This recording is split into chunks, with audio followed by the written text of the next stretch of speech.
says we're live on YouTube. All right. Okay, I'm gonna. Everybody's watching. We're gonna play the intro so we can have that in the podcast. See if I can pre-produce this instead of. Ready? Do it live.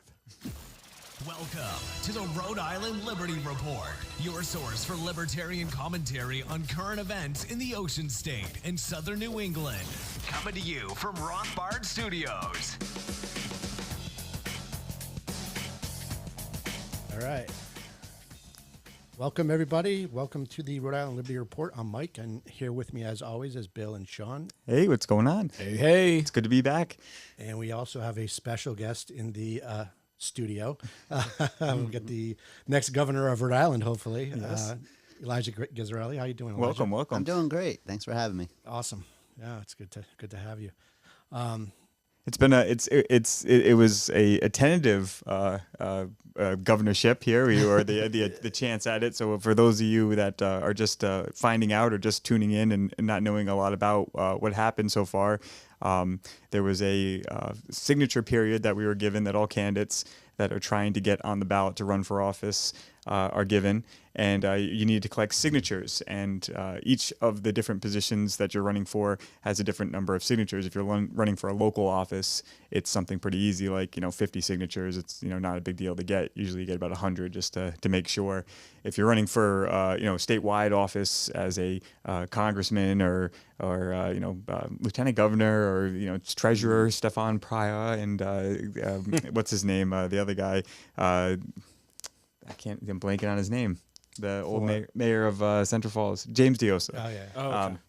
Anyway, they have to get 500 signatures, but the governor's race is the race where you need to get 1,000 signatures in order to get your name on the ballot. And they only give you 9 days to do it. 9 days. 9 days. That's It's not it. really 9 days, though. No, because there's a lot that goes into it, because you have to pick up the signatures on one day. And then you have to get copies made because they don't provide you enough copies to get 1,000 signatures. No. With all the tax dollars we pay, they only limit you to a number of 300 sheets in order to get 1,000 signatures. So we had to spend, the first day picking up the paperwork, heading over to our local Staples and making copies. You just make copies, Well, right? That's shouldn't be that big of a deal, except it's on legal paper, so there was a little bit of extra cost that went involved with that. There's also the fact that they told us that after we made the copies, we had to bring it back to the Board of Elections so they could take a look at them to make sure that they met the requirements of the thing. So now I'm driving to Providence, everybody's doing the same thing. So the Providence there's no clipboards, they're out of legal paper, it's all this other stuff like that. We get back and the guy literally flips through them. He goes, "Yeah, these look fine." And so then we had the task of then distributing all of these signature things to everybody, all of our volunteers who were going to be getting signatures, which was a task in of itself. So when you add that in, that's a day basically right there that you lost. So you're down to 8 days then. Sean, why don't you tell them a little bit about how we have to turn in these signatures and how you kind of lose a few days on the back end too. Yeah, so not only do we have to deprive Rhode Island of any economic value because we have to take time off of work, right, to do this. It's quite the arduous event to go and travel to all, how many towns? Is it 39 these 39. days? 39 towns here in Rhode Island. And when you collect the signatures, something I didn't know before I actually did it, was that you have to have a separate page for every town. So not only do you have to collect on these sheets 1,000 signatures, but you have to have a different sheet for every town. And then if and I think we'll get into this in a little bit, but if someone signs the wrong sheet or something like that, it turns into a little bit of a nightmare. So I remember, I think it was the final day and running, and we had to split up the towns. There was just way too much. Even though Rhode Island is such a tiny state, we were right when the first office opened, dropping off signatures and just riding nonstop. Yeah, I did 2 days. It was pretty nuts. It was when I think I visited at least 80% of the city and town halls. Sean and I had mapped out a route. It was like this weird horseshoe route, and we met up in the middle in Foster somehow midday and handed off sheets because we were picking them up all throughout the day and everything like that. And it was a ride, man. I was down some back dirt road in Foster thinking I was going to be losing a tire and stuff like that. My clutch was overheating. I was cruising. I left Middletown. We had to get everything in by 4:00. And I'm cruising. It's like rush hour. It's it's Friday. It's 3:30 in the afternoon, and I'm cruising through Aquidneck Island trying to get from Middletown to Tiverton because I had 3 sheets left that I needed to turn in. And I'm cruising over this Connet River Bridge, flying, taking off the exit, and I pull into the parking lot, and it's 4:02. I see all the town workers walking out the front door, and I'm walking in the front. And I had the papers in my hand. And I go, "Am I too late?" And they go, "Yeah, you're too late." And I said, "Oh, crap." And it's, it was just such a feat that, it's, you look back on it and you say to yourself, how are you expected to do this? Yeah. You're not. I think that's the point, right? Like that is the point. Exactly. It's overly burdensome. In fact, it's so burdensome that you guys actually forgot a big portion of it, right? All of the papers, the individual papers, need to be notarized. Yeah. Oh God, that's a bigger issue. I remember showing up to a couple spots and they're like, "Oh, like we went through and we tried to get everything notarized, and then like one sheet would like be missing the stamp, but the notary had filled everything else out." Right. Yeah. So little situations like that. Another point to there is like there's so much focus on just I guess the non-value add portion of that because the state, verifies every signature, right? What's the notary doing at that point?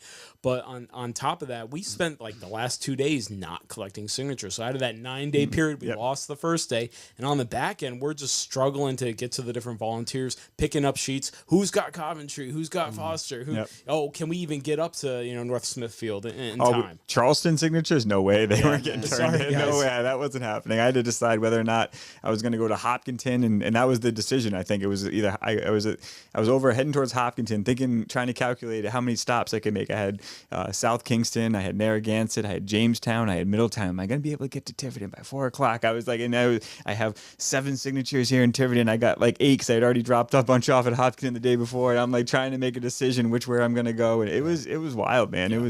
It was not something that without a larger organization.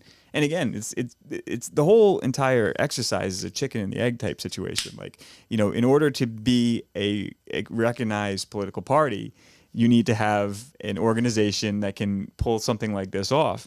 But in order to get the funding and to operate within the confines of the laws of the campaign elections and all this other stuff like that, you need to go through this process. So how are you supposed to become a political organization? Hang on, you're telling me McKee didn't go to all 39 towns to turn in his signatures? No, that's the thing though. Is once you become a recognized party in the state, realistically, the chairman of each recognized party, we only have 2 in the state right now, has the ability to appoint people to run for specific rep seats. So if somebody failed to get enough signatures in a certain district, or a governor candidate like it was medically unable to run, like happened with the moderate party where they appointed Bob Healy to run in his place because they were a recognized party at the time.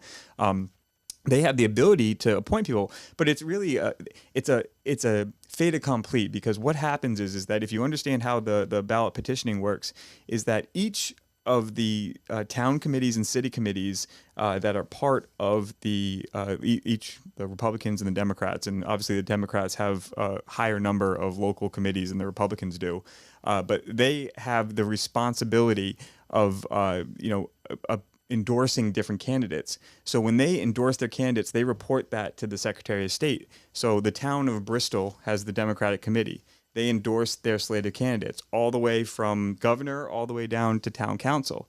Now, when they get their sheets, it has all of those candidates on one sheet. So one signature on that sheet signs for everybody up the line. They don't have to nominate someone for governor, so they would just be blank, but they all do. They don't have to, and it happens sometimes. And so what ends up happening is that the popular candidates, so James Diosis was a big deal why he was the nominee at the state convention for the Democrats, which meant that he was going to be on all the sheets. He didn't have to worry as much about getting signatures, because you can still get your own individual signatures and get your own, but it doesn't happen. But Stefan Pryor, on the other hand, was the not endorsed candidate. He had to go out and get signatures himself. Now, one of the things that's also a big waste of taxpayers' dollars is that these town clerks, I mean, how many people are notaries? I went and complained to the Secretary of State, who's in charge of doing notaries, and I'm like, I go, nobody's a notary anymore. Like, how are we supposed to get these notarized?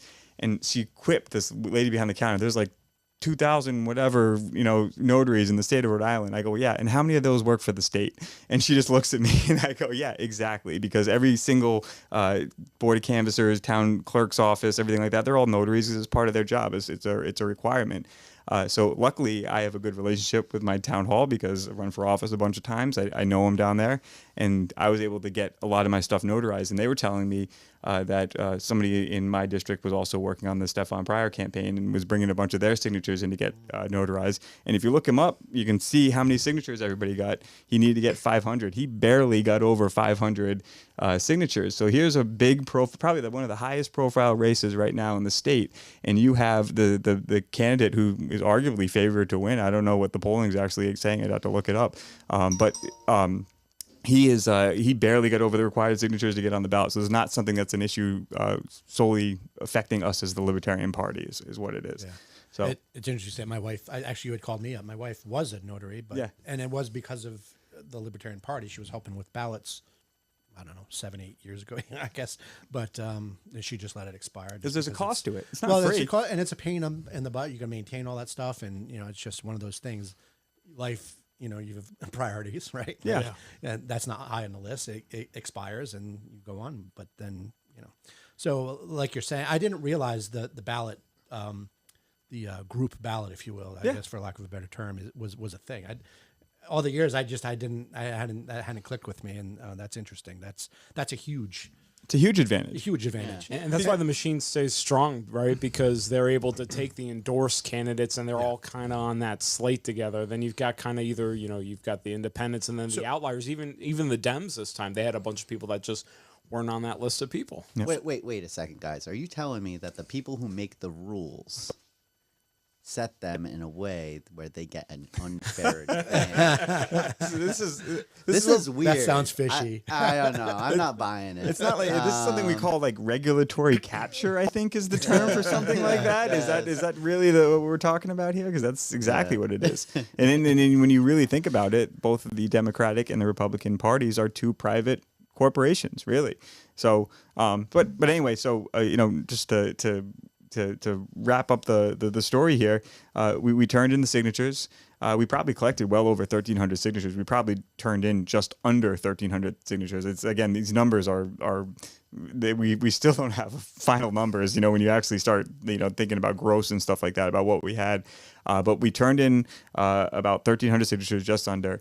And they basically rejected 1 out of every 4 signatures. When you actually come down to it, we had about a 25% rejection rate, and we missed the cut by about 50 signatures, give or take. Again, at least that's what they said at the time. That's what they said at the time. So now, again, this starts the entire process of you have.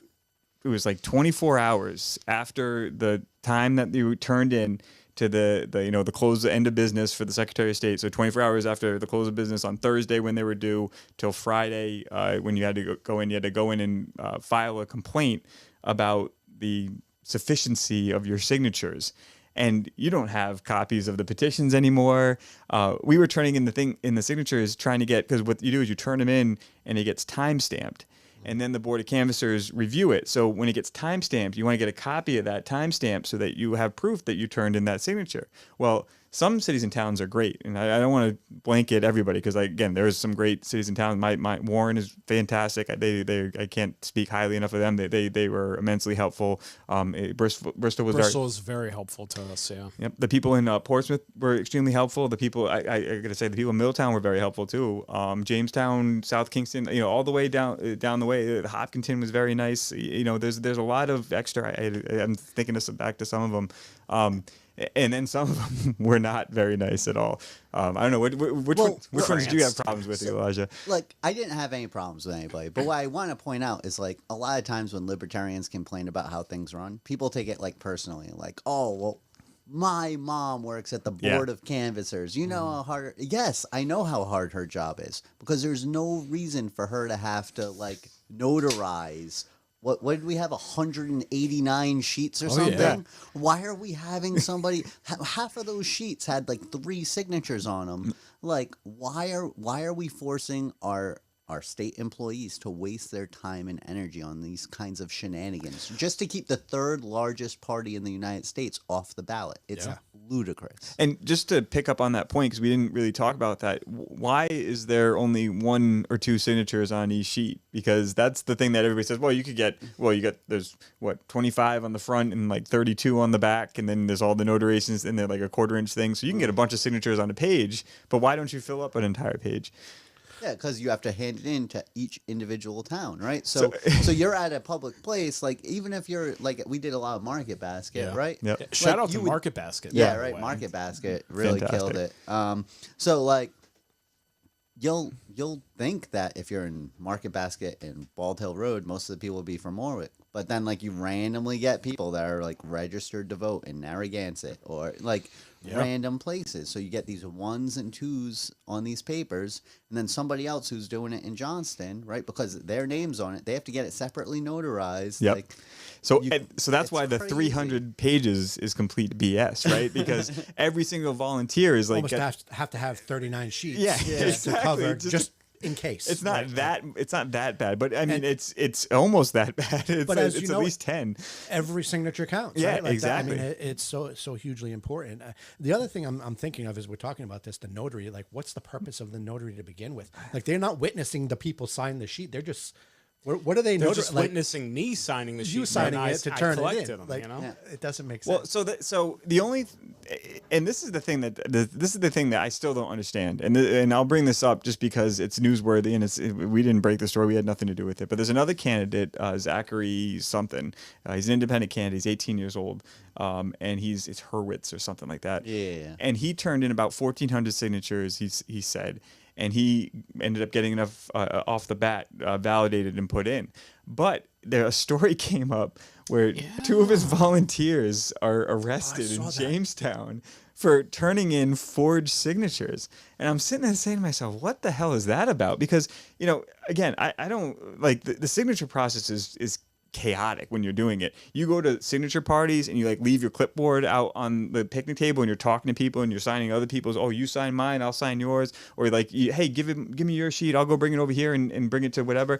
And like you're in the presence of people, they're in the thing, but you got stuff going on, so you don't know what's on your sheet, and you have given your best effort to do it, and you've been in presence of it, but again, you have no idea. The fact that they're getting arrested for forgeries means that there's something really significant that's going on that's going there, because I'll even have someone like, an elderly person who doesn't write very well. Their niece or nephew or spouse or whoever's with them will sign the form. Well, not sign the form. They'll fill out the address and the name and then have the individual sign the form because they can't write that well. And so you have these double lines where 2 people, and these were conversations they were having when they were evaluating the signatures at the board of elections with us, is saying like, oh, well, and some of the board members said, well, yes, if somebody does a disability or can't write very well, someone very well could fill it out for them. Maybe they didn't have their glasses or whatever reason. And then other people were saying, no, that's showing intent, that someone was trying to manipulate the system or something like that. And again, the whole entire system, this happens all the time. This is why signatures get rejected. This is why there's a rejection rate. And there's these 2 teenagers who there has to be something significant there for the Jamestown police to go get a warrant. And these kids got mugshots. And imagine being 18 years old, like just because your buddy wants to be Instagram famous over here and get out and run for governor. He was out climbing Mount Kilimanjaro or something like that and couldn't be reached for comment during this whole, like, his father was answering his press release. But these 2 kids got their mugshots on the thing and they turned in paperwork. And like literally, like, that's now in question, but because we're outside that 24-hour window where you have the ability to challenge it, we can't even challenge it. And all those signatures, even though there's evidence that there could possibly be forgeries, any ones that were accepted are now assumed and presumed to be valid, unquestionably. So even if you found a further forgeries, even if you found an entire page of signatures that would then make him miss the cut, we're already out of the 24-hour window. So again, the whole entire system is completely, it's unbelievably difficult to maintain and follow the rules and be within the guidelines of I would what's like going to on. point out that the whole time I was collecting signatures, I followed all the state laws to a T. So you should vote for Gizzarelli for governor. I agree. He follows the laws. And you know what?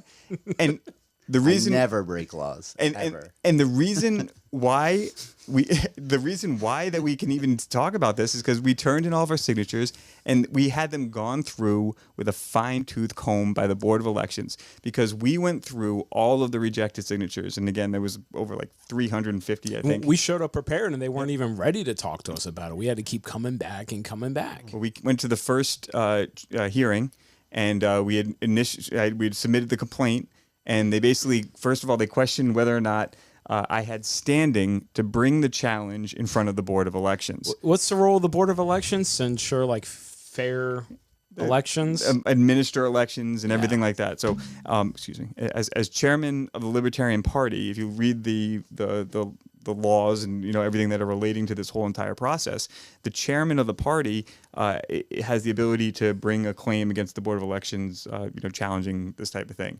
One of the board members really started grilling me, and again, this is the chicken and the egg type situation, where he starts asking me, well, if you guys aren't a recognized party, then how can you be the chairman, and how can you have standing to bring the claim to the Board of Elections? And here I'm saying, well, we're a recognized nonprofit in the state. We're a recognized political action committee. Both are in good standing with the Board of Elections and the Secretary of State's office, and we are following all the rules to become a political party. We need to run a governor candidate, and the prerequisite is to get these signatures. And you guys rejected them, and now you're saying that we're not a political party, so I can't bring a claim or a challenge against this? Like, what the hell is that about? That's just unbelievable. So what I would like to point out too is, like, I think that the members of the Board of Elections, I think they gave us a pretty fair shake.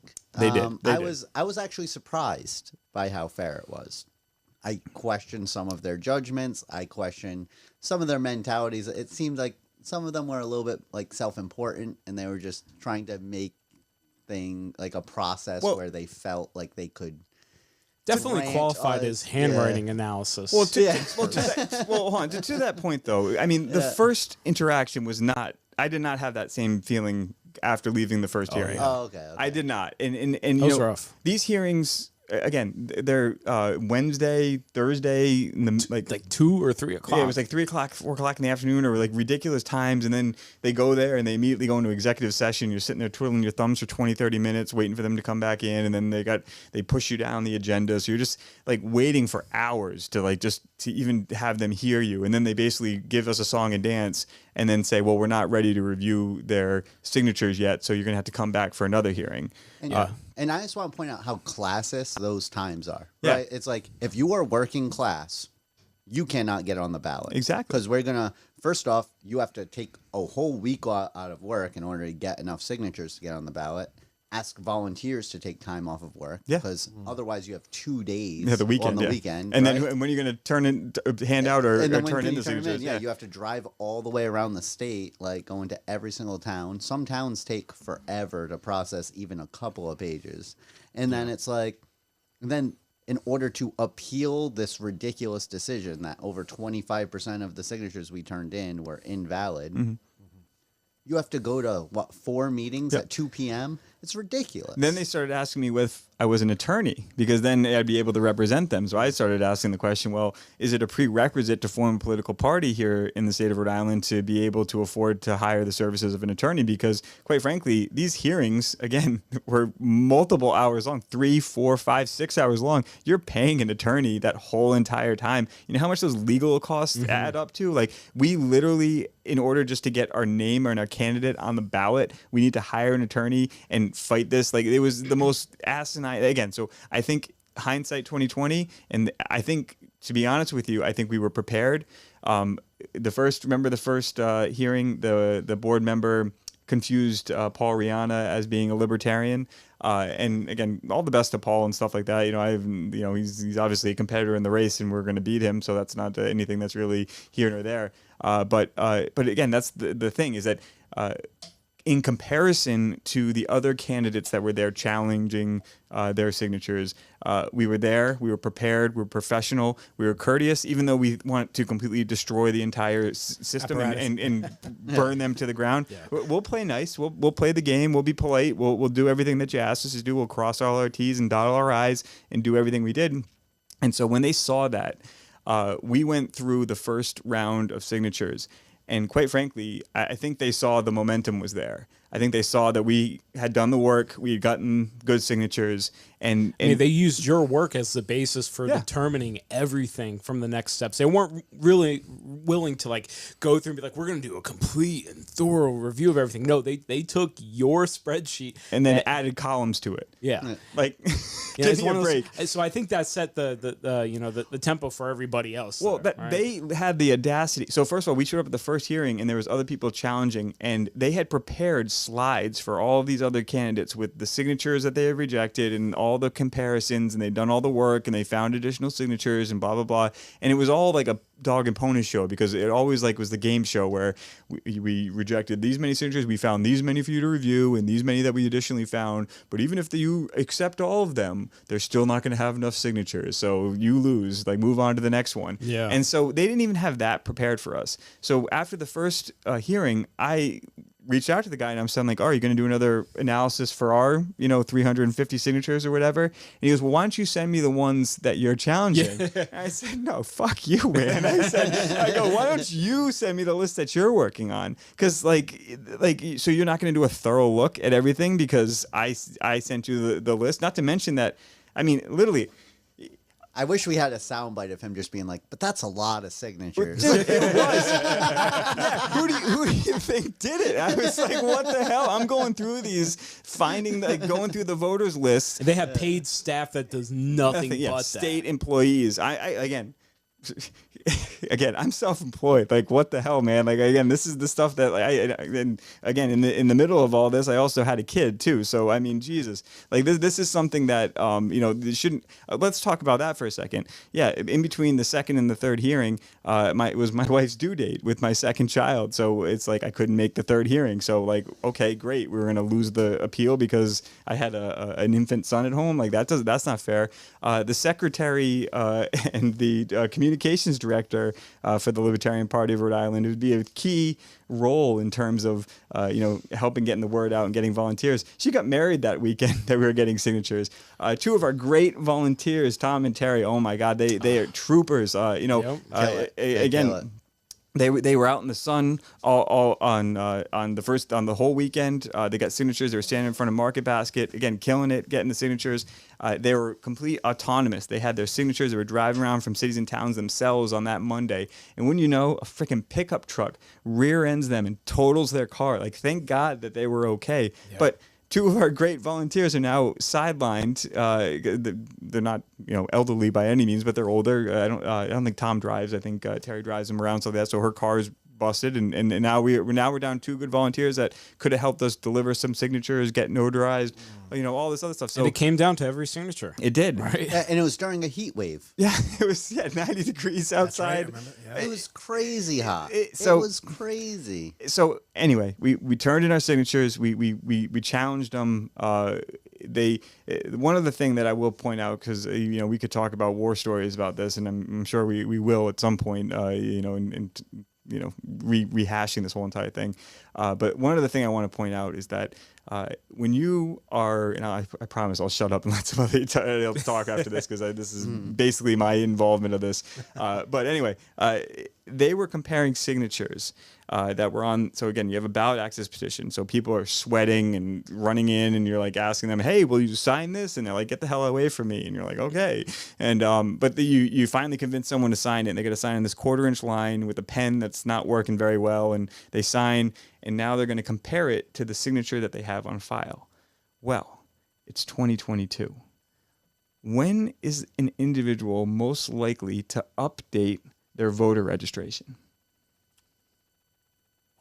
When they move. Yeah. And when you move, what do you update?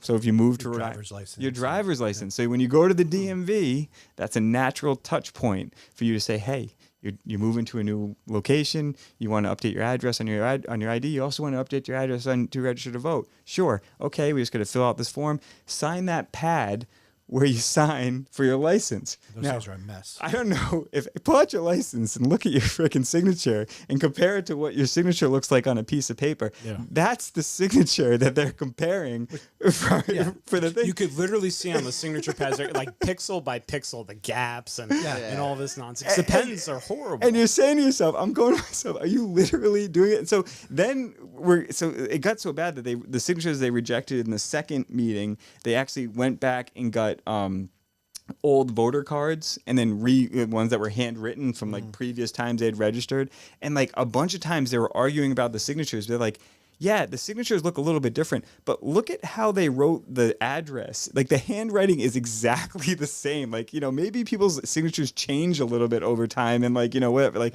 and again, also we're working with signature samples from the Secretary of State's office. So it's like, who says that those are the only samples out there? Like, they're just like, well, look at this sample and look at what they did. And it's like, yeah, where is that sample from? Like, so the beginning, we have no idea. So the beginning of the second hearing, I go before we get started. I go, can everybody on the board give me some information about what your expertise is in handwriting and what abilities you've he had? asked genuine question about like, hey, have you guys received any formal training or anything? Because they are on the board. It's it's a paid position. It's maybe they provide the Board of Elections. I know the Board of Elections director got leadership training back in the day. That was a big story. I can't even remember the details of that. Anyway, but maybe they have. I don't know. And so they all look at me and they start laughing like, ho, ho, ho, like, what a question. Like, no. And like, they basically said, no, well, we've done this a lot. And I'm like, well, so what? You've done it a lot. How do we know what your success rate is? Or who's going back and checking what you guys validated and invalidated versus an actual signature and finding out? Just because you guys have done it a lot doesn't mean that you are doing it right a lot. Right. It's unbelievable. And just to paint the picture, it's literally people sitting in kind of like a rounded off table, squinting their eyes at a TV that's like on the other side of them, being like, well, that swoosh matches that J right there. So that must be them. Like that's the litmus. The other thing I want to caution everybody is like if you've ever signed anything related to the state, they have a record of it. So I'm just curious. They started pulling all these databases. Well, we have this and we have this. I'm thinking in my head, I'm like, what else do they have? What else do they have? Right? Exactly. Yeah. So anyway, long story short, after 3 arduous hearings, we in a month of wasted time, and you could have been campaigning, raising money. Because why are we going to waste our time if we're not going to be on the ballot? Like we have limited resources as a party anyway. We finally got was it at 1,015 as they finally validated something like that. I think the site now says 1,008, which is not what we had. No, exactly. So I don't know through what this they're whole doing process, over there. the website, our count, the counts they talked to never matched. They literally commingled sheets. So we got Helena Bonanno folk sheets sent over with our first batch of PDF copies because they apparently think about this process, right? For 1 second, you hand in the sheets and they're notarized and they get time stamped and then it sits in a pile in the town clerk's office. Now again, nothing wrong with the town clerks, but it's like on an open desk in the middle of nowhere with people walking around. Like I don't know. It seems a little bit unsecure. And then they got to bring it up to the Board of Elections. Now, they hire a third-party moving company, couriers, to bring ballots from each precinct back to the Board of Elections. They're secured. They have to be certified. I'm sure it's an RFP. They're bonded. All this other, everything like that. Some random person that's assigned from the board of canvassers drives it in their personal vehicle from the whatever Board of Canvassers up to the Board of Elections. They stop at Dunkin' Donuts or Cumbies and have the forms fly out. Yeah. I don't know, or they don't like libertarians, or or they don't like a candidates. So they crumple a few up and throw them in the garbage. Again, it's not that. I just got Dumb and Dumber visuals of the dogs in the back. Hey, foot long, who got the foot long?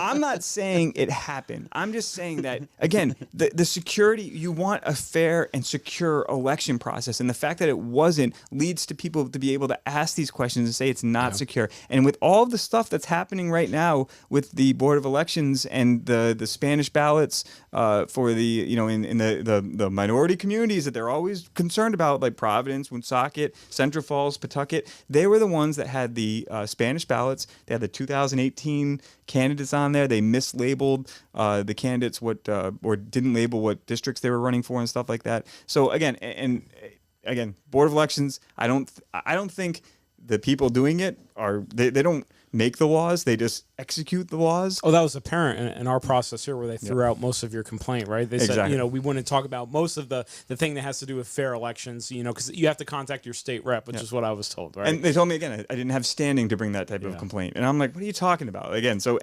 anyway, the whole entire process. Any registered voter has standing to bring up that complaint. Exactly, because you're being. Where else are you supposed to bring it up? Yeah. Right. Well, that's the thing, right? Not the Board of Elections. So, long story short is, thank God we got Elijah. We got a real libertarian. And guys, let me tell you this: we have been fits and starts with the Libertarian Party. Again, full disclosure, I'm the chairman of the party. We have Sean's the vice chairman. Mike's involved. Elijah's obviously a member. We've been having fits and starts of trying to get a gubernatorial candidate on the ballot, because that's the prerequisite. We need to get 5% of the vote in order to get our name on the ballot. And when we get our name on the ballot, to be recognized as a recognized party in the state of Rhode Island. So let me paint that real quick. We have, every 4 years you have one opportunity. 9 opportunity. 9 days. 9 days to get someone on the ballot to be able to form a political party in the state. Yeah. The Libertarian Party is the third largest party in the entire country. It just blows my mind that they, even if you libertarians don't want to follow the process. We don't want to be involved in any of the government stuff, right? Yep. But when you try to do it, they shackle you down in terms of it. So it's very, very challenging to compel that type of action. You only get one shot every 4 years. They make it very, very hard, and it's all by design. Yep. Yeah, right? yeah. Let's be honest. So Elijah was, and myself and Pat Ford were the 3 delegates for Rhode Island to the National Convention in Reno. So Elijah had the I don't know if it was the pleasure or the misfortune of sitting next to me for the long weekend, and I told him, I said, Elijah, we need a candidate for governor, and I said, you know what, if we don't find anybody, would you do it? And he said, and you know what, he didn't say no, and that was the biggest thing that I had going for me. So we came back to Rhode Island. I told Sean all about it, and the rest is history. And I think I don't know, like I said, Elijah, he's the real deal. He's not some person we're putting up just to get the 5%, because again, as much as I love Elijah, nobody knows. Whenever we're getting signatures, they're like, we're getting Elijah Gisarelli on the ballot, and they're like, who? And I'm like, I don't know. I like, this is the whole entire point, is that we shouldn't be forced to run a candidate on, like I said, we are in it to win it. Obviously, if we win the campaign, we will do so much good for the state of Rhode Island. I think with all the craziness that's going on in this campaign, we have every ability to do it. But we need to get 5% in order to become a registered party, so we can have individual candidates. We can build our ground game, and then in 4 years, when it comes again, we can run Elijah again. We can run another candidate. We can run anybody, and we will maintain that 4%. And on the off years, we will also have the added benefit of having the presidential candidate to also allow us to get that 5% and maintain party status. So this is a very big deal. That's key. If you get that 5% for the governor's race, and you can start leapfrogging, right? So then if you get the presidential candidate, and then there's less pressure, and you have that advantage in the next election. So I think that's where the moderates fell flat, was that they didn't have a national candidate that they can run in that fourth year, if you will. I don't know how to word that, but to keep that leapfrog going. And so that's why it's critical.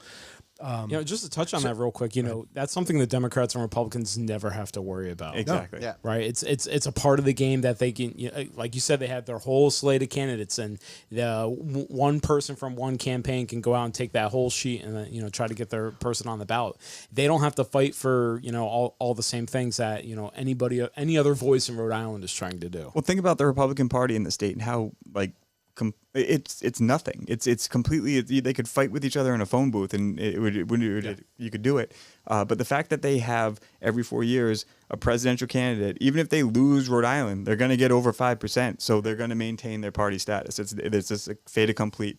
So that's what we're trying to fight, because we want to provide a viable alternative, and well, I think we'll take as many votes from, statistically, I know when you look at the Healy campaign, everybody complained about the moderate party causing Alan Fung to lose the election that year. He actually, oh my God, took more votes away from Democrats, the Democratic Party, than he did from Gina, than he did from Alan Funk. So I think that it doesn't make a difference. You're not taking votes away from anyone. You're voting for the candidate And by that the you way, believe in. Gina won like what 68 or something, and she had like 68%, right? Like, The second time she did. I think the first time it was closer though. oh, okay. I think it was because it was within the margin. I mean, and Yeah, because Bob had 21 point something. Yeah, so I mean, it was a 21.3. But every single one of those votes would have went to the other guy. Well, that's right? what that's what the complaint always is, right? And you know, it's your wasted vote. And we wrote this in our little article with the press release about Elijah getting on the ballot was, you know, the wasted vote myth. You know, and the reality is, the way the duopoly, we'll call, have set up the system is you have to run a candidate to get that 5%. So they're forcing us to run a candidate in order to be a party. So that's their fault. So, you know, if you're going to complain about votes being shifted around or whatever, that's their fault. And the fact that your vote is not wasted because it's going towards that 5% as a part, you could make the argument potentially, and I don't believe this, but I'm saying somebody could, is as an independent candidate, because that independent candidate's not trying to establish a party. Exactly. Mike, You know? could you pan that camera on me real quick? 'Cause I just want to say that, you know, me as a libertarian here in Rhode Island, I would not be voting for the Democrat or the Republican, so my vote would not have gone to them. Yes. Yeah, But- and I want to point this out too. Is it's like I've heard my whole stint as libertarian, like, I don't know, is it like 12, going on 12 years now, right? Where it's like, they're like, oh, don't waste your vote. Don't wait. And it's like, I got news for you. All right. If you are a Republican living in a Democrat run state and you vote for Republican, you are wasting your vote. Pretty much. Okay. and if you vote for the Libertarian and you get a third option next time, a real choice, right? That's not wasting your vote. And it's not just So voting for Callis is a wasted vote. Okay? She is not going to win. She has no chance of winning governorship of this state. She has zero chance of winning the governorship. Okay? If you don't want to waste your vote, we have to fight the two-party system. Yes. Vote third party, vote Libertarian. And that counts towards that 5%. So again, it's going towards a actual number that's required that they set, and they make you. They're forcing arbitrary. you into this qualification scheme that they've got. So it actually counts towards something. And again, I don't want to say. I said earlier. I just want to clarify this: that some people say the independent. They could argue the independent. I believe if you support that candidate, you should vote for that candidate, right? Vote Like, for that's the best candidate. who you Definitely. want to vote for, and or don't vote, right? Like I also my thing has always been, if you don't want to vote for anybody, to at least cast the ballot so it counts, like so they can see, okay, X amount of ballots cast. But why was there no vote for the governor? You know, why are we missing votes for the governor? Mouse so popular? Yeah. Well, I don't even. Yeah, I mean, I read in NOTA is what I do, because I think if you get a number of write-ins, they actually start counting them after a certain threshold. But anyway, that's a different story for a different time, I guess. But it's not just having another choice for governor. It's about having another choice for all of the races Right. too. This is bigger than that. Because that's the biggest thing. And as someone who's run for local office as state representative 4 times as a libertarian, it's not something you do because you're getting a ton of resources from the party or anything like that. It's doing because you're running on principle and that because it's what you believe in. It makes it a lot easier when we have people that can register for libertarian. When people are running for different precincts, I can't tell you how many people. There's a lot of libertarians in Rhode Island. They don't all live in my district. So there's a lot of supporters in the state that would help me and would help me run my campaign, but they're not going to vote for me because they can't. They don't live in my district. So if you have the ability for people to register and run for actually a big L libertarian, then you get entered into this is the other thing, the lottery on the ballot. When they run the lottery on the ballot, if you have multiple candidates, the first lottery they do is Republican and Democrat. And when they run that lottery, that's 1 and 2 on the ballot. So if the Republicans come up first, which I think it is this year, on the general election ballot, or maybe they haven't done that yet. I don't know. I can't remember. But anyway, when they run the ballot lottery, Democrats are always 1 and 2, and then all the other candidates are underneath that. If Libertarians become a recognized party, it's very well that our candidate could be number 1 on the ballot. Right. And then, someone going down and just checking off votes could very well vote for us and get votes that way. So again, there's all sorts of things that work in our favor once we get over this threshold. There are huge advantages of just meeting that threshold and becoming that party, like we've talked about, you can register as a libertarian. Therefore, candidates can now pull their voter list when they go to start knocking on doors, and they know who the registered libertarians are in their district. Where can I put a sign? And they know what their base is, right? Like it's a huge, right? Exactly, it's a huge advantage that the Democrats and Republicans have because their base is identified by the voter list. Like they know exactly who their people are, their tribe, if you will. And the biggest voter affiliation in the state of Rhode Island is unaffiliated. But even that just shows how much people don't like the Democrats and Republicans, because otherwise you'd register at it. But even that doesn't dissuade these people, because they actually, you can see what primaries you vote in. So if you're a regular voter and you vote regularly in the Democratic or the Republican primary and then disaffiliate each time, there's a very good chance that they can tell that, hey, this person is a conservative or they're a liberal, but they don't like the establishment. They always disaffiliate afterwards. Those still target you for, for advertising and mailers and every other thing. And because you can buy the voter record, right, from the Secretary of State. Yeah, she has it for sale. Yeah, and it's not expensive. Or if you're running for office, you get it for free. Yes. Right. So but to that point, and we've been at this for a while, we know that that's how they process their data. Like they've got all this information, and that's why you get the things you get in your mailbox, and that's why you get the knocks on your door. Can you pan to me one more time, Ashley? Please stop sending me your mailers. It's not going to happen. It's not going to work at my house. It's really funny because I'm running for office a number of times. I've done a lot of research into this, and I've read a bunch of books on running for office and everything like that. And it's funny that when they talk about traditional voting blocks in races, they talk about the Hispanic voting block or the women voting block and all these other things like that. The only reason why those are the demographics that they can identify is because those are the demographics that they can pull out of the voter data that they have in individual states. And individual states have different restrictions on what information they can actually release. And you actually see the changes in strategies in voters or in campaigns based upon how much information they have on the individual voter themselves. So really, all these political, the duopoly, these people, these groups that they're pitting against each other, the only reason why those groups are specifically chosen is because they can be identified at the voter data and then be specifically pitted against one another. So having a third option like the Libertarian Party lets people say, I don't want to be involved with that DS. We're going to go ahead and register people as libertarians. That basically means leave me the hell alone. If we have a Libertarian Party and you register as a libertarian, I guarantee you're not going to get any of those mailers from any candidates anymore. That should be a slogan. No more junk mail. Go vote Libertarian. Exactly. So let's transition over to talking about who are we actually voting for? So it's one of those things where people hear libertarian, they hear, some people think it's a librarian, right?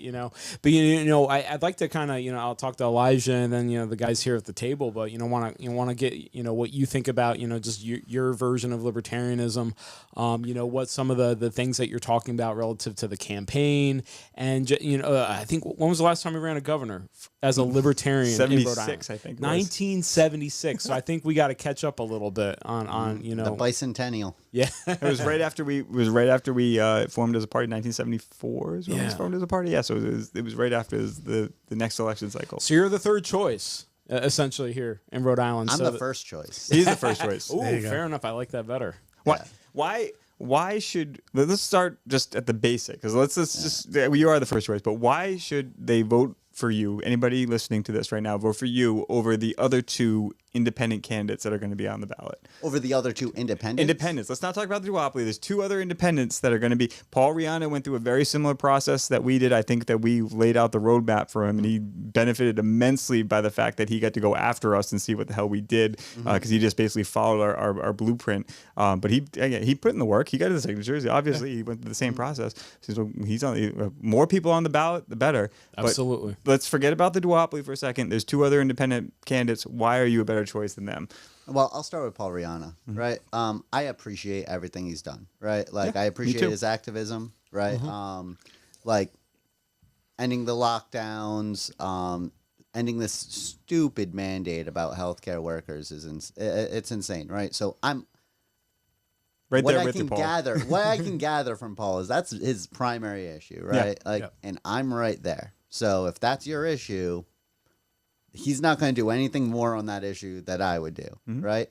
But what I add is I have the Libertarian Party's backing, right? And so if we actually, like, even if I don't win, right, we're going to be furthering the Libertarian Party's ballot access and all these other things, which will help us have more fair elections in this state, right? A more equal process. Libertarians deserve a seat at the table. We are the third largest party in the country, right? Yeah. And so it'll give you more options down the line. And the duopoly is really where a lot of the corruption is. Look, a lot of Republicans and Democrats are good people, right? They're not bad. They're just part of a corrupt system. We've talked very good about certain Democrats and Republicans. We give it to them when they're right. Credit when it's due. Yeah, absolutely. So it's not like it's just libertarians. We recognize the corruption in the system. We recognize how it is, right? And so what happens is if we are able to inject our voice into it, it kind of disrupts that system, and it will hold Republicans and Democrats' feet to the fire and make them better politicians themselves, right? So everybody wins. If you're a Republican, you'll have better Republicans if Libertarians have a seat at the table. If you're a Democrat, you will have better Democrats if Libertarians have a seat at the table, right? And Paul Rihanna, he's not building anything. No. And he's not going to win. He's a flash in the pan. It's what he is. I mean, I think I wish him all the best. Again, I think he has a great following, but I mean, how long can he keep it up himself? Yeah. I mean, he's got to. I mean, just like he had the same problems getting to these Board of Elections hearings that we did. He has to work. He's got to pay the bills and stuff like that. How long can he possibly keep this up all by himself? Even if with the great group of, because he has a great group of volunteers. I met a bunch of them getting signatures and everything like that. Again, I have nothing but good things to say about Paul and everything that he's doing. And again, I think he was so acutely affected by it. It's something that's so personal to him that, you can't fault them for running either. Like, I mean, this is what democracy is all about. Like, you got something to say, you want a platform, you get enough people to help you get on the ballot. We can tell you how difficult that process is. He has every right to be on the ballot. And I think that, if you believe in what he's selling, I think you should vote for him. Like you said, don't waste your vote. But the same token, if you're looking to build something bigger in the state, because this is the blanket thing that the two other independent candidates don't have, they did not file the intent to form a political party paperwork required for their campaign. So even if they get 5% of the vote, even if they get 10% of the vote, it's done after that. Yeah, they're gonna wait another 4 years. Elijah, he gets 5% of the vote. He wins the election. Wins the election. It's the day one. It's a different state. It's a better state. I'll talk one more thing about what I've gathered from the independent candidates and what I could say largely to everyone. There's only one candidate that isn't going to use the state against you. Yeah. Right, and that is the Libertarian candidate.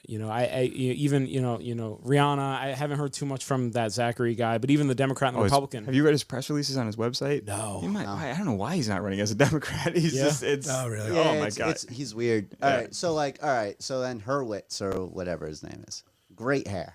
Right. I think I might have better hair. I was gonna say that's a toss-up. I don't know. Great hair.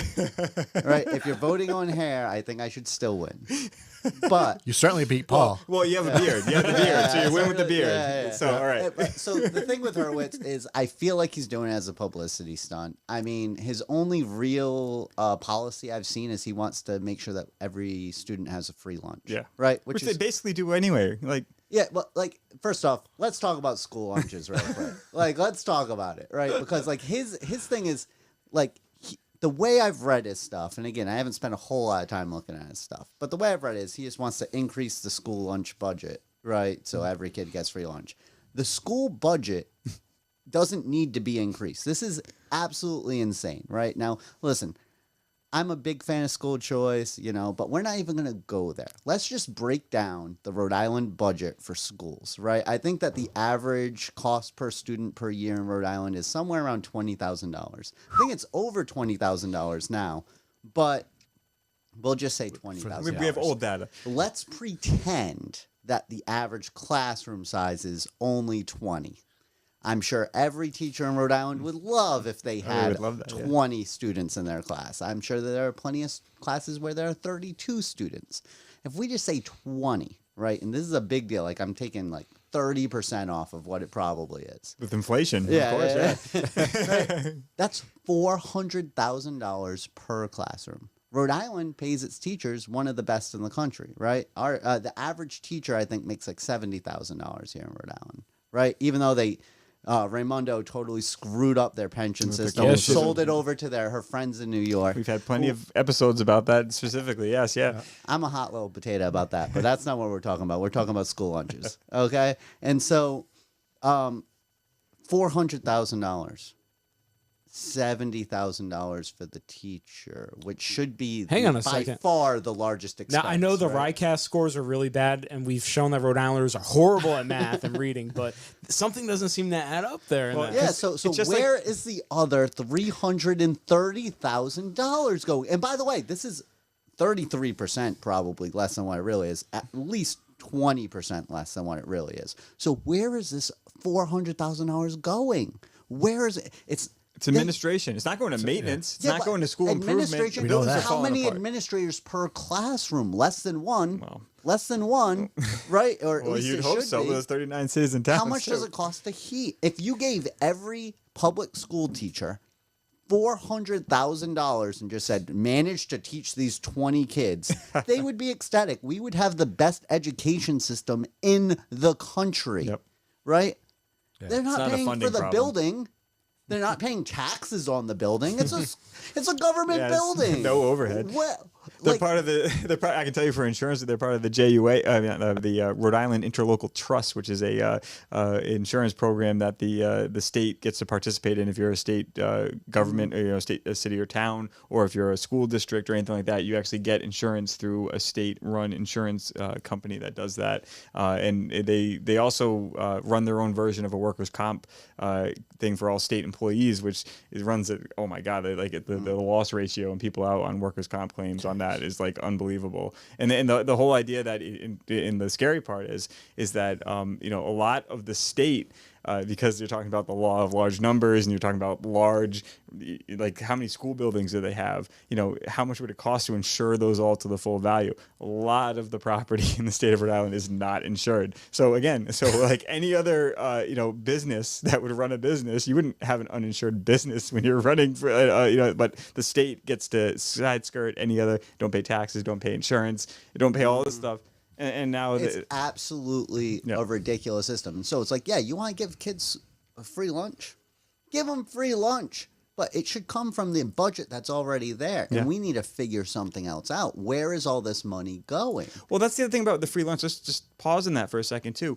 That free lunch money is going to private vendors that have RFPs. Again, this is the regulatory capture. In order to be able to respond to an RFP for the state to provide free lunches to the students, you need to have certain requirements. They make sure all their vendors have the insurance requirements, make sure that they are all in good standing with the taxpayer. They have to go in through the state portal. There's a MSA fee, which we've talked about before, which is I forget what it is now. It's like a 2% charge on every single state contract. So whatever state contract you have, add 2% to it. That goes for a technology fee for these people to be able to log on to the portal in order to bid on these projects and stuff like that. So these are all added costs that are going to it. So it's not like a free market of all these vendors that are coming to provide healthy food options and stuff like that. There's like Cisco and like Airmark and like these huge conglomerate corporations that have lobbyists that are affecting the legislation and the thing in order to have them be the sole supplier of all these things.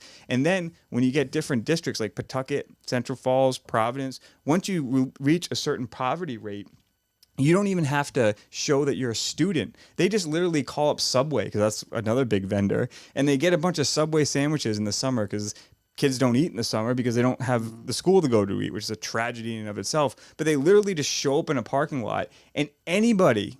You don't have to show an ID, and God bless. You're feeding kids, so but you're taking the responsibility away from the parents to feed your damn children, and or the community, just people in general on a charity. Yeah, and you say, obviously you don't want to take food out of kids, but again, this idea that every child, they do have a lunch. You can literally show up on any day of the week at a designated spot with no ID, no nothing, anything, and get a freaking bag full of a Subway sandwich and a bag of chips or something like that, and a Sprite probably and head back and add to the obesity crisis here in this country. So yeah, and that's my big issue where it's like look, I've received free lunch when I was a kid. Like my family, we were poor. I'm a middle child of 7, right? Yeah. To a single mother, right? We were poor. We were real poor, right?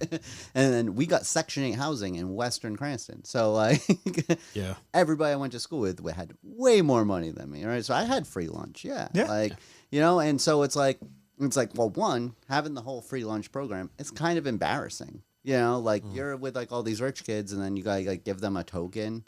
Right, and then like the lunch lady would always like yell at you about not getting your token in the morning, like and make like a big scene in front of everybody. Like, is it humiliating, right? And so it's like, look, it's like, yeah, if you have a public school, I think lunch could be part of it. Like, you could opt in at the beginning of the year or not, right? Like, but it's like, come on, guys, like all this money, like the Democrats and the Republicans who have been running these school districts, right, are wasting this money. There's $330,000 per classroom unaccounted for, right?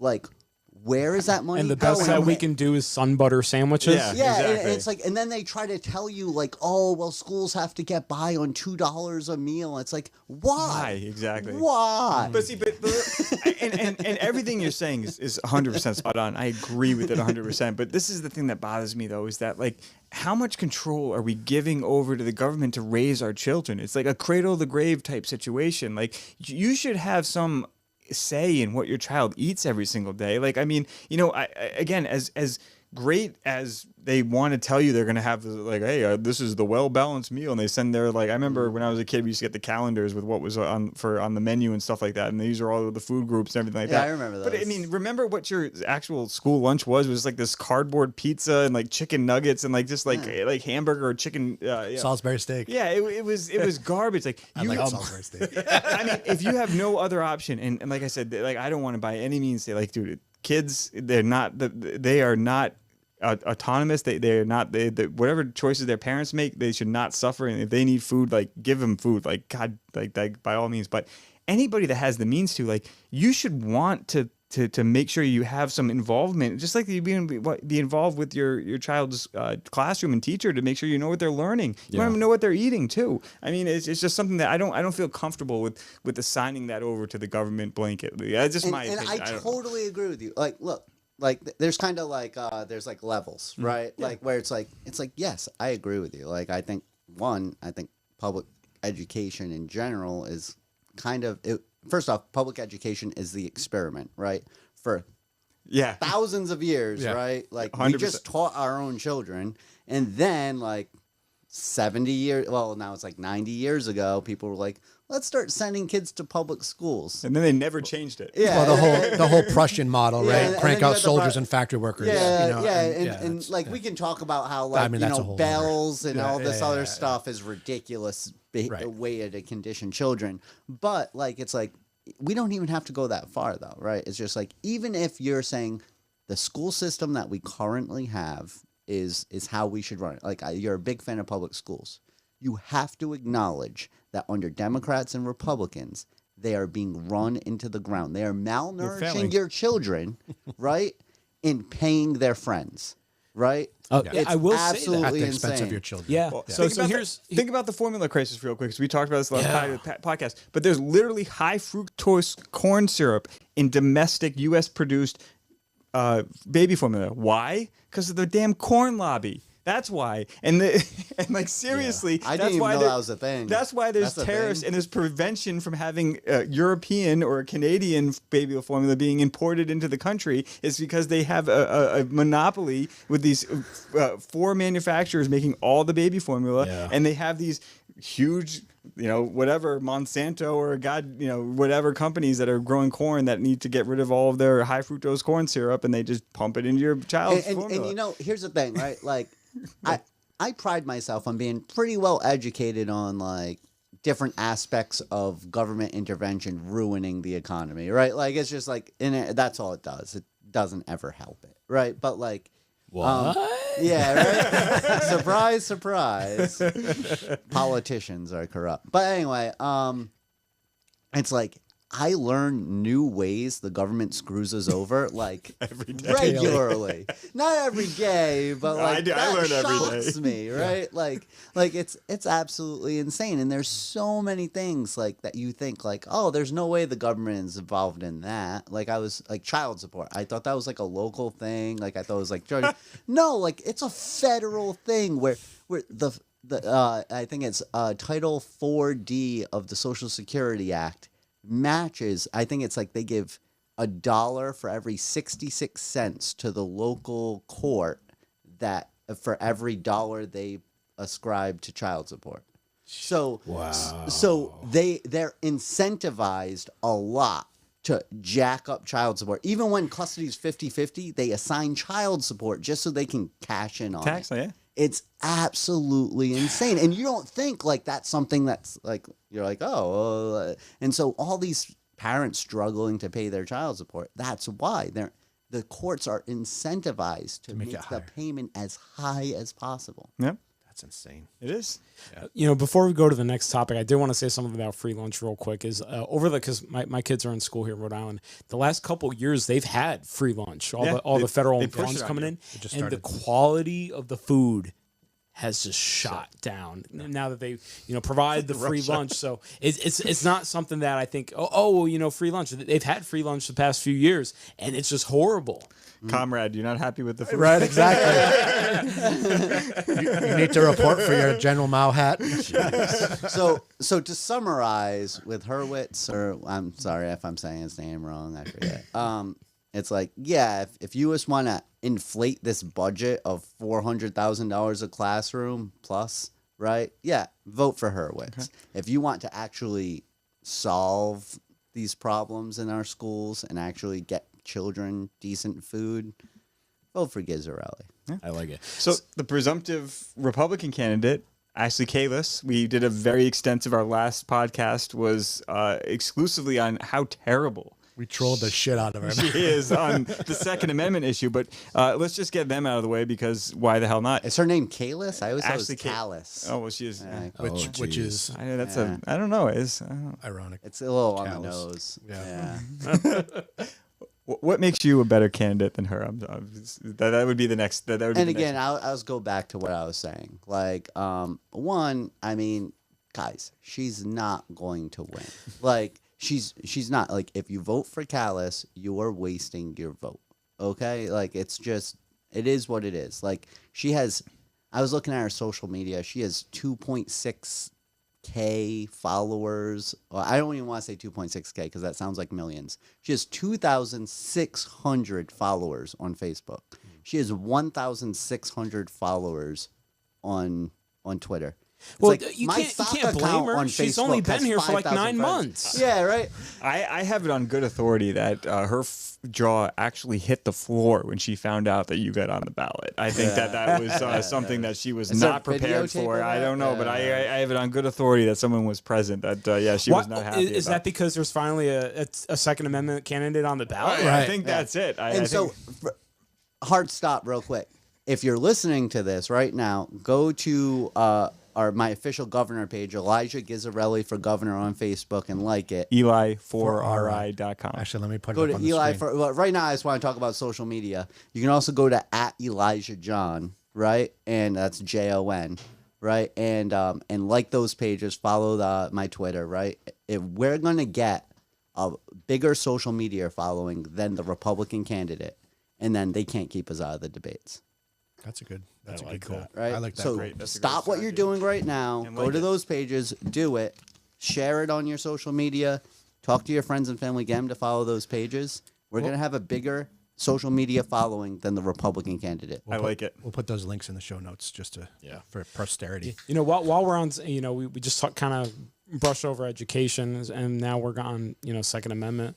What's your stance on guns? I mean, you know, when we were talking about Ashley last time, you know, the one stance the Republicans supposed to have is, you know, they're supposed to, you know, vote no or say I would never sign anything on those AR-15s and things like that. So I kind of want to clear the air because this is the big thing on social media. And not only is always the vote is wasted, but like, you know, there isn't a 2A candidate, a true 2A anti-state, however you want to call it, candidate. So I'd like to know what your stance is on the Second Amendment.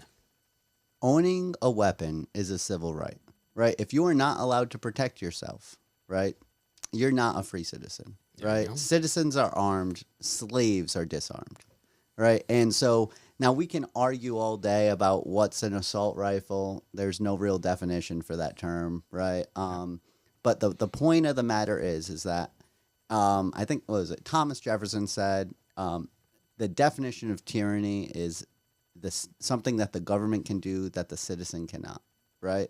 And this is a big thing. Like we have militarized police, right? We have police officers able to carry these weapons. We have, like, you know, obviously soldiers. And then people will say the AR-15. Like, I'm a veteran. I think, Billy, you're not a veteran. I'm the only one. No, Oh, I'm sorry. yeah, he's I'm odd sorry. man out. Like, a lot of veterans are libertarians, right? And it's like, look, a lot of people will say the AR-15, that's a military weapon. It's like, no, literally, the AR-15 is literally a civilian version of the M16, which is a military weapon, right? And you should be able to own an M16. Yeah. Right? Like, it's like, look, the vast majority of murders with guns do not happen with rifles. They do not happen with rifles. They happen with pistols. Okay? I think it's like literally only like 400 or 500 a year nationally, right? And almost none of them, I don't actually have the numbers for Rhode Island, but almost none of them happen in Rhode Island. Yeah. Right? So if you're scared about AR-15s in Rhode Island, you are just uninformed. Right? Like, that's it. And irrational fear. Yeah, it's a completely irrational fear, right? The reason why we have guns in this country is to, and I think MSNBC said it best. The most anti-gun network in the country, right?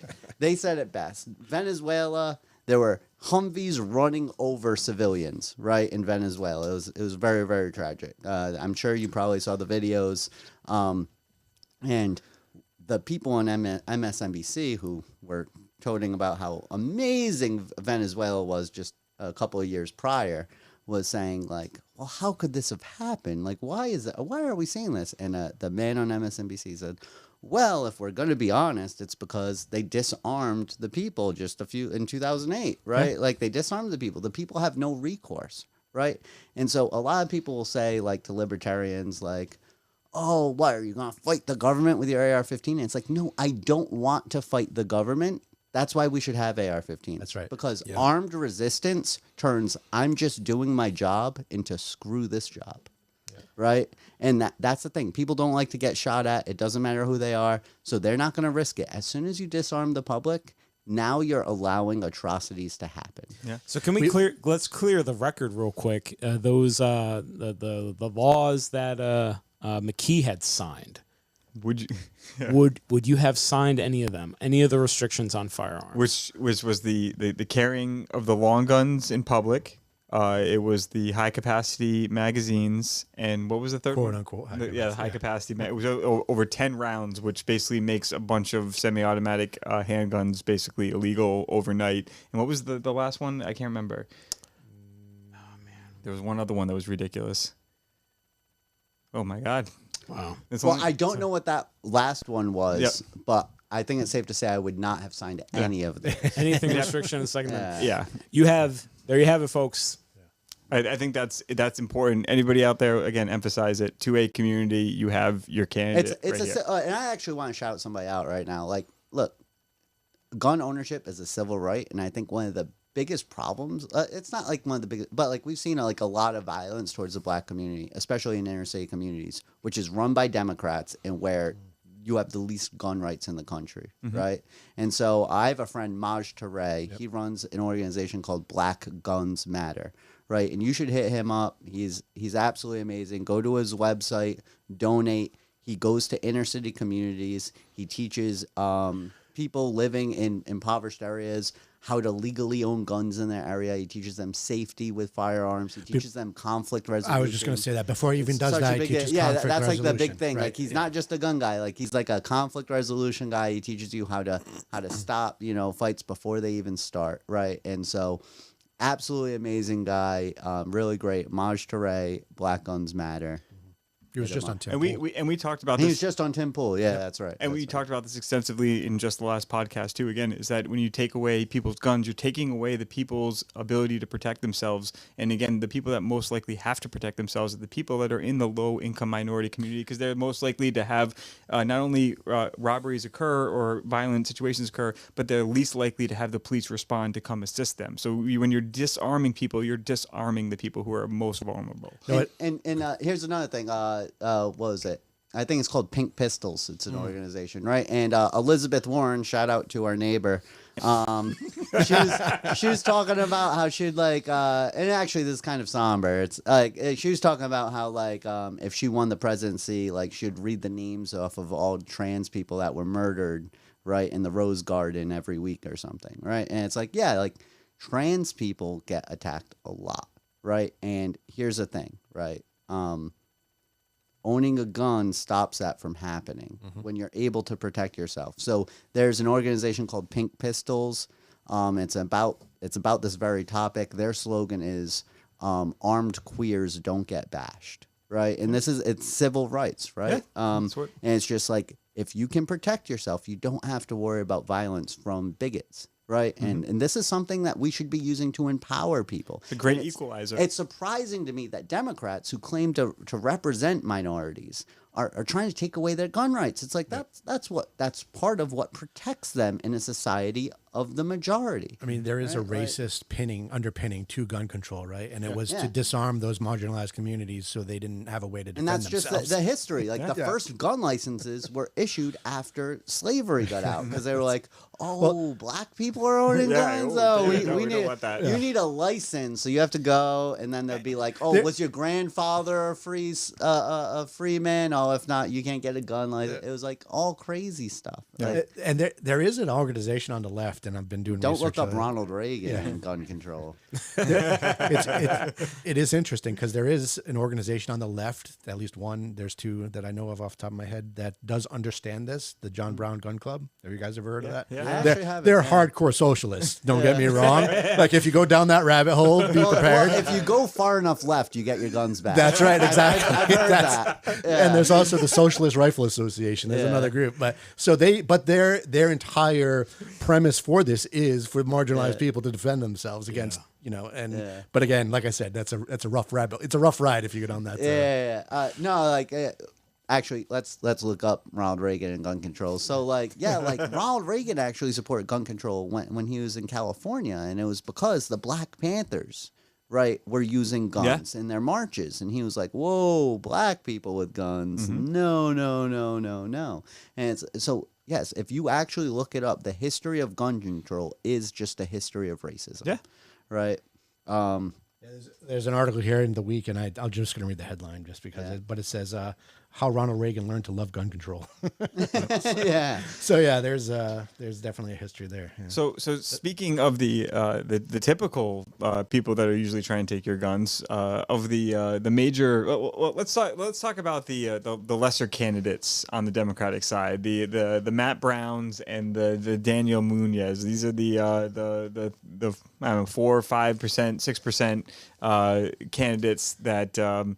Matt Brown is most famous for being the past Secretary of State. He is the leader of the Political Co-op, which is the far left organizations that's running basically I don't even know what it is, some amorphous organization that somehow funnels money to political. Yeah, they were in the Projo this week, weren't they? Exactly, they were. They had a whole article, and I've been slamming on this bell for the past since the Lofton Asensio campaign in 2018. But the Green Party leader, or I guess it's not the Green Party because he's separated himself, but the past Green Party leader is bringing a challenge against Matt Brown's campaign against the Political Co-op's basically funneling of corporate money, some of it tied to the fossil fuel industry, which is the surprise. That's the original sin of the far left,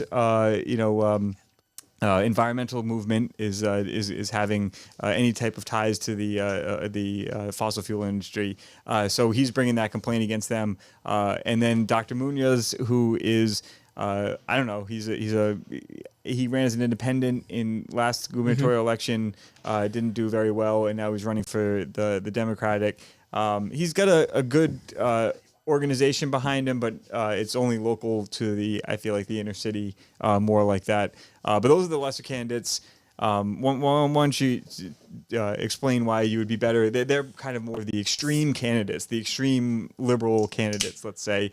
Why would you be better than the progressive option on the Democratic side?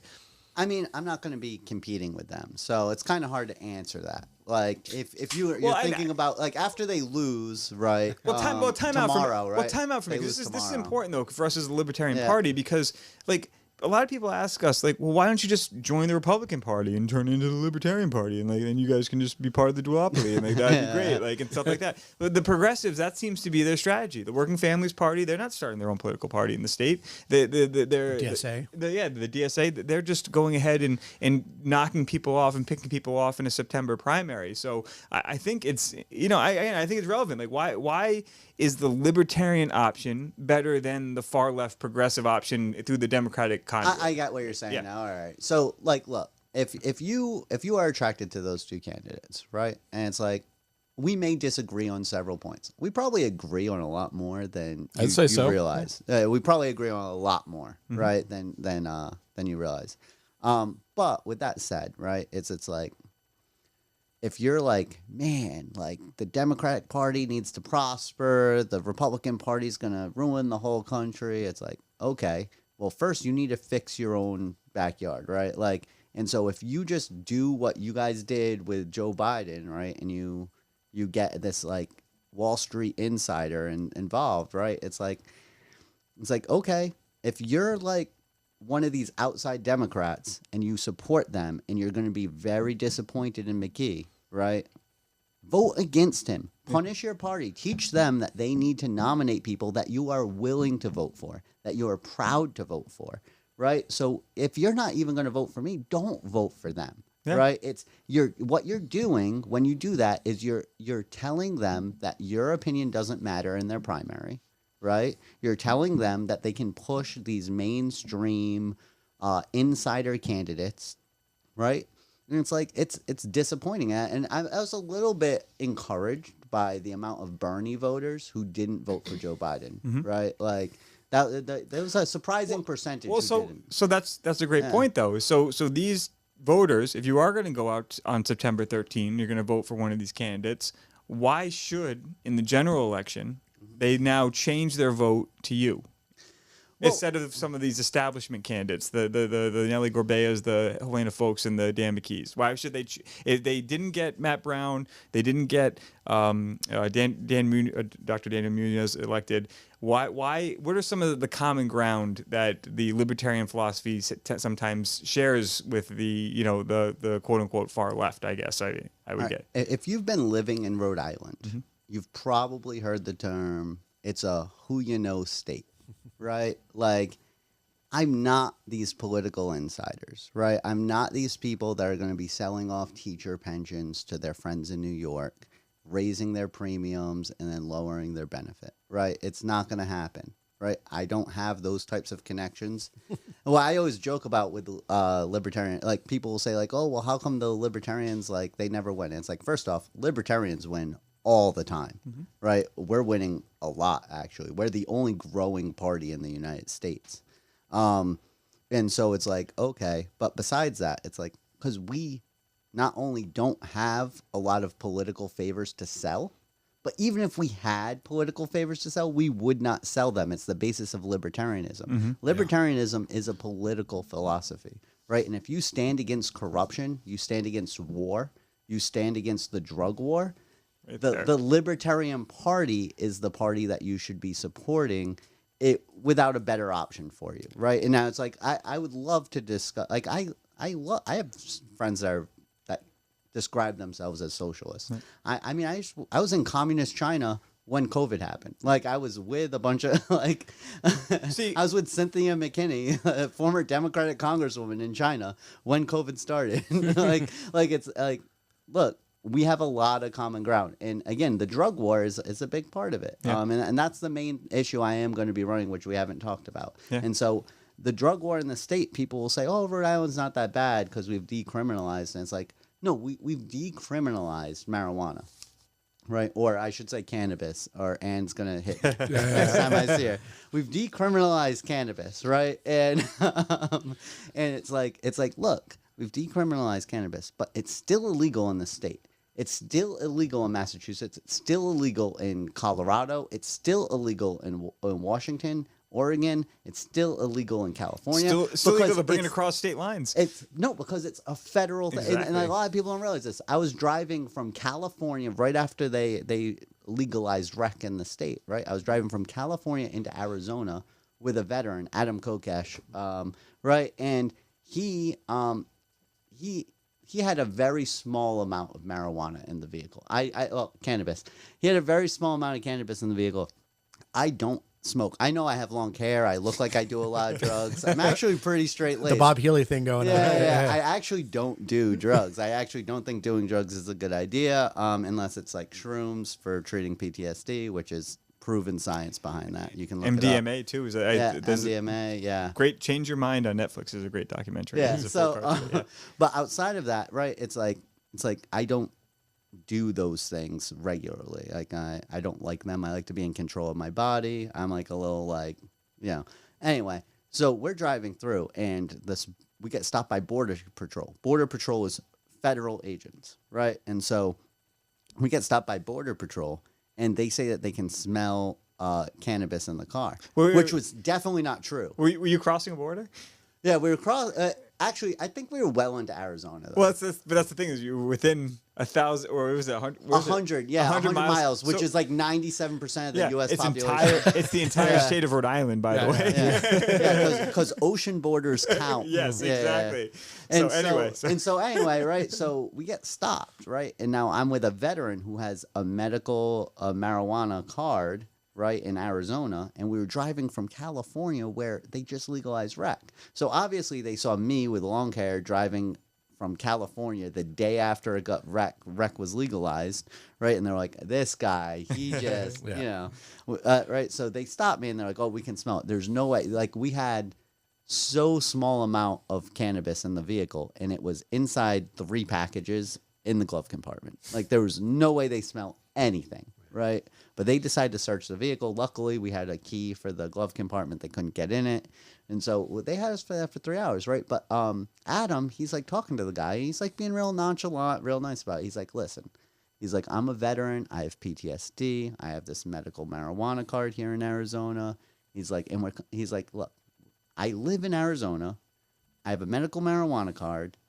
So it's legal for me here, and I'm driving from California where it's legal to buy for everybody there. Are you really going to bust my balls about this? Yeah. And the border agent was like, listen, it is still illegal federally. Yep. So it doesn't matter what state you're in. It doesn't matter what laws your puny little state did. If you get stopped by a federal agent, it's illegal, and you will go to federal prison. Our founding fathers are rolling over in their graves. Absolutely. Just from that conversation right there. You will go to federal prison, right? And so it's like, it doesn't, like these little measures are nothing. Right now, we have people at the ACI who they've not done anything wrong to anybody. They have not harmed anybody. They have not stolen from anybody. And it's like, why are we stopping at just cannabis? It's like, this is about bodily autonomy. Hasn't both sides of the aisle right now been screaming about bodily autonomy for the last 2 years? Absolutely. Right? Like, it's like, so why don't there are some politicians in the state that might have a decent idea about bodily autonomy or decent views on the subject sometimes. None of them have a decent view on it all the time. And if you are a democratic socialist or a communist, I'm sure you probably feel pretty strongly about bodily autonomy. Right? This is an issue. Like, this is a civil rights, human rights issue, right? And it's like, look, I am the only candidate that's going to be on the ballot that's going to have a persistent, consistent view of bodily autonomy. It's what you do to your own body is your own choice, and nobody, not anybody, should be able to tell you what you can put inside of it. So we have people right now in the ACI, right?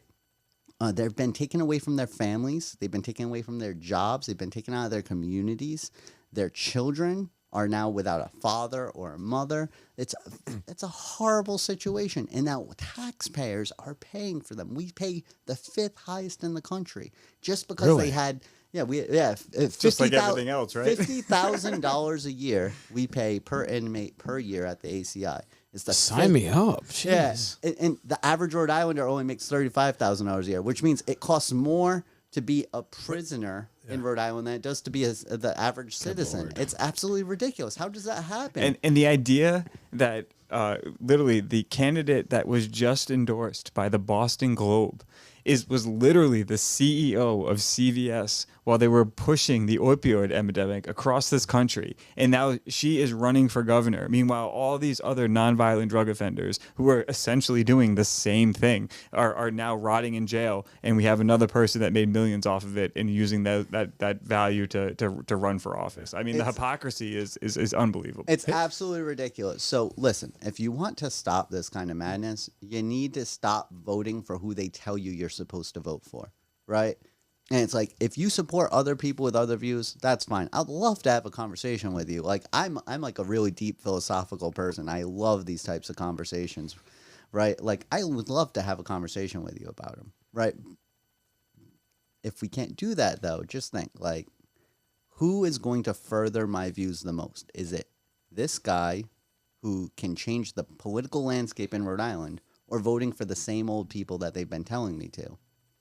It's not the latter option, I can assure you. You bring up an interesting point, too, and let's blow up some Republicans' minds right now.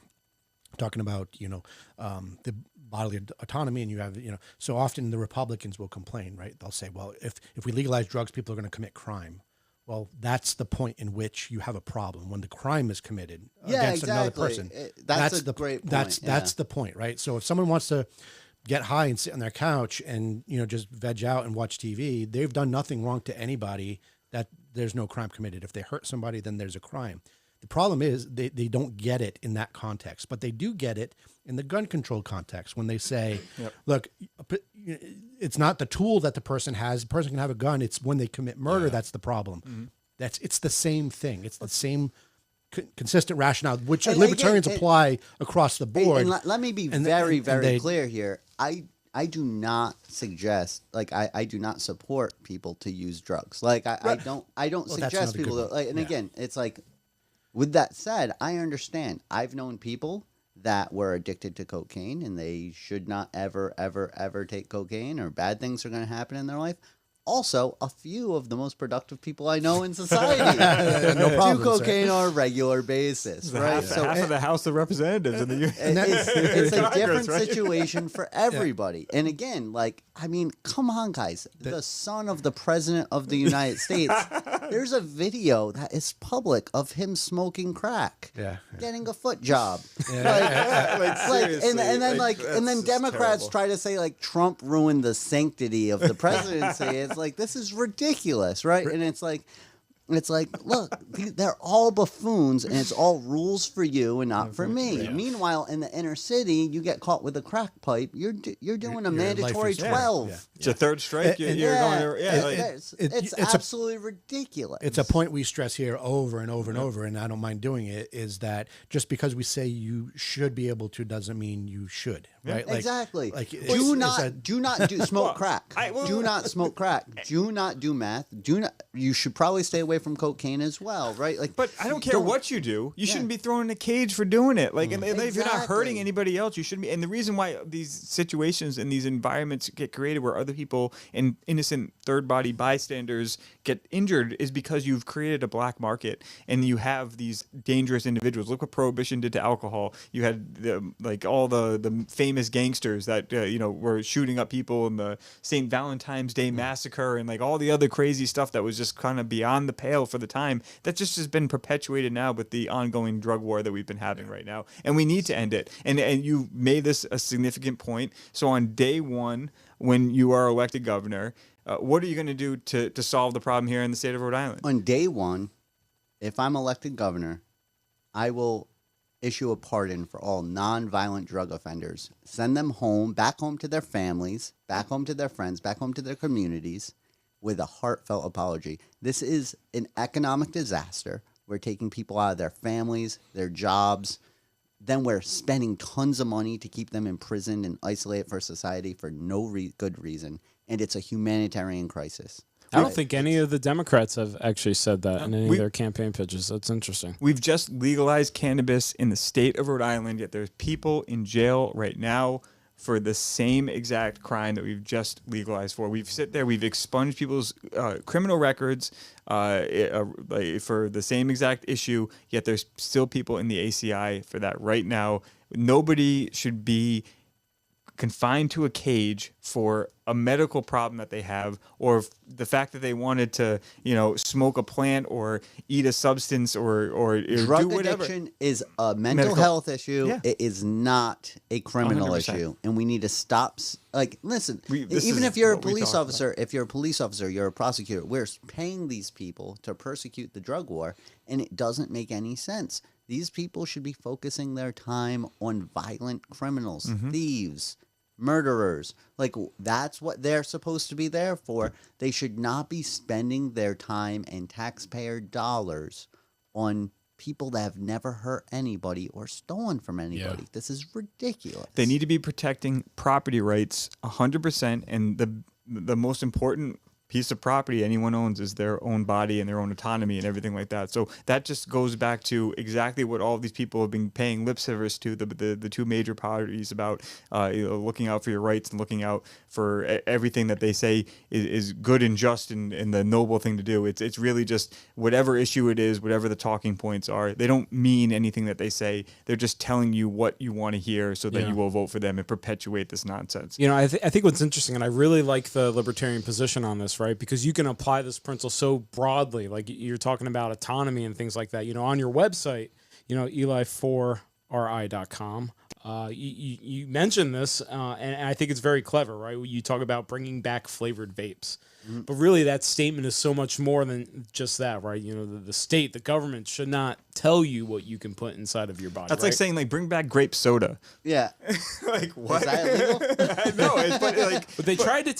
Honestly, I think they grape soda. All right, that's not true. I was going to say something ridiculous. but I was going to say grape soda might be more dangerous than flavored vapes, but it's not true. I mean, they're not that far apart. Though. But seriously, though, that's how ridiculous something like that would be. Is that the idea that again the fact that you have less of a choice as a consumer because some other consumer might be more attracted to a project is the most absurd thing in the entire world. That's just goes against every free market principle. Rhode Island is one of 4 states that have banned flavored vapes. Massachusetts went a little crazy and banned all flavored tobacco.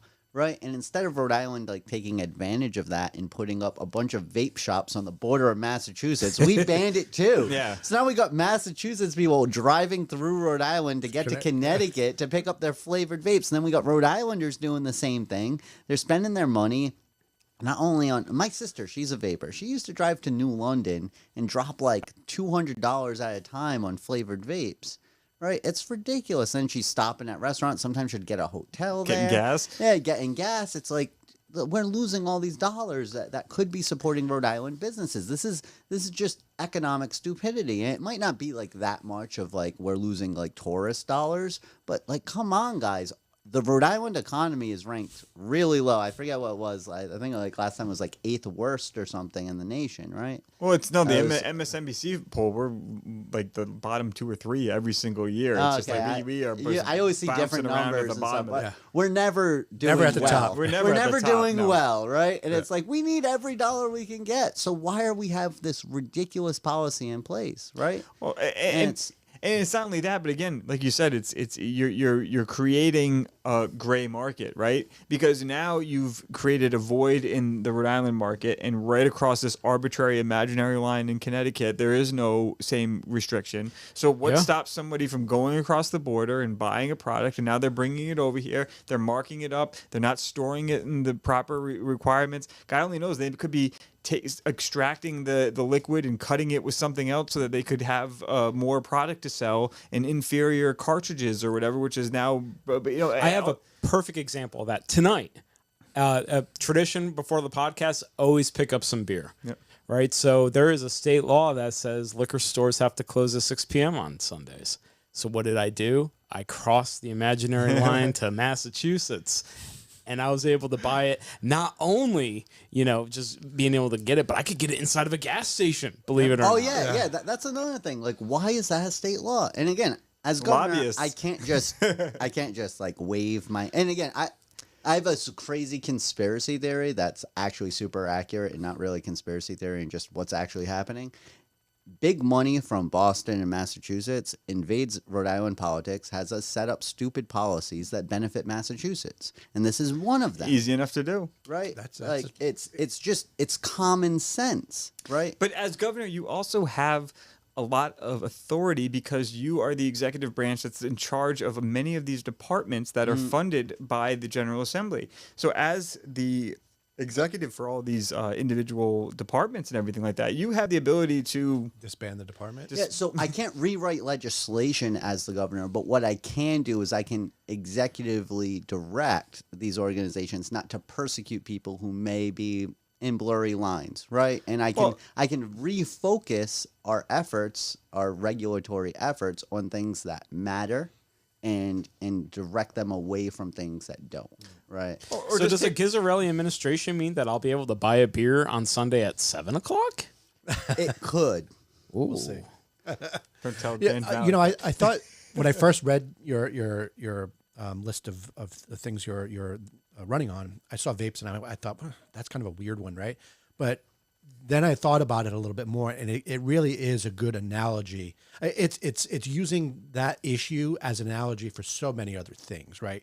Like it's such a silly, right? And we used to do this on the show back in the day with Eric. It's just a stupid policy, right? It's like it's one of those stupid policies that you can use to expose the stupidity of everything else, right? Like you can link that to many other things. And again, like a lot of people actually assume that I vape because that's like on my website. And it's like, no, I don't vape. In fact, I think vaping's terrible. I wish my little sister would stop vaping. Like, Katrina, if you are listening, stop.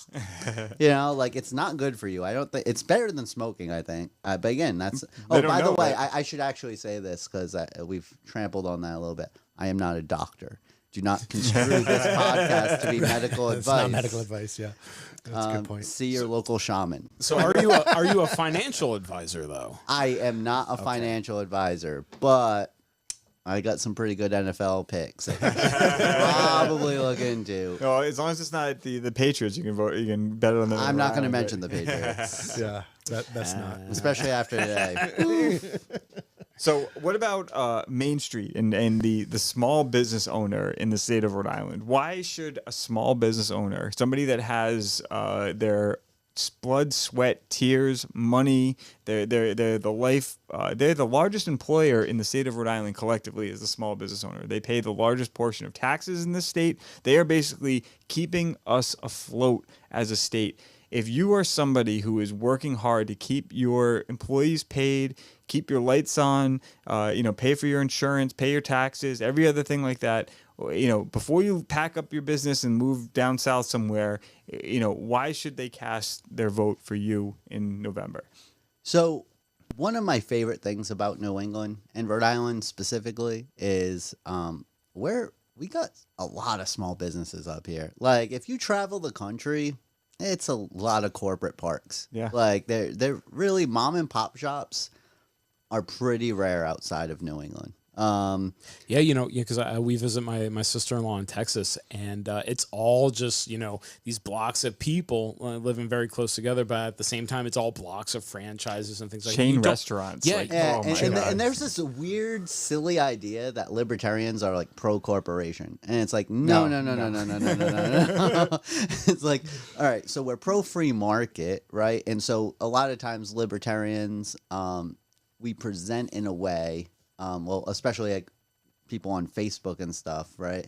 They'll present in a way that makes it seem like we're like sucking up to big corporations, but it's like no, we're just very principled and we follow rules, and it's like you shouldn't be taxing these people so much or whatever, right? Like I don't know, like I disagree with a lot of. If we were pro corporation, we'd be a wealthy party. But- We'd, the thing is- we'd have sponsors for I'm this waiting on that. podcast. Yeah, exactly. The very definition of a corporation is anti-libertarian, right? Yeah. Because a corporation means it's incorporated with the government, yeah. and libertarians believe that the government and corporations or free market entities, not corporations, that's the term, right, should be separated, right? And so just by incorporating with the government, you've now done something that's anti-libertarian. I think right? the libertarian dream would be a bunch of partnerships that were just added and Exactly. subtracted And depending so- on whatever thing that you were doing. And if it wasn't for the government, I don't think corporations would be able to get as big as they're getting now, because they wouldn't have again, we talked about this in the beginning, regulatory capture.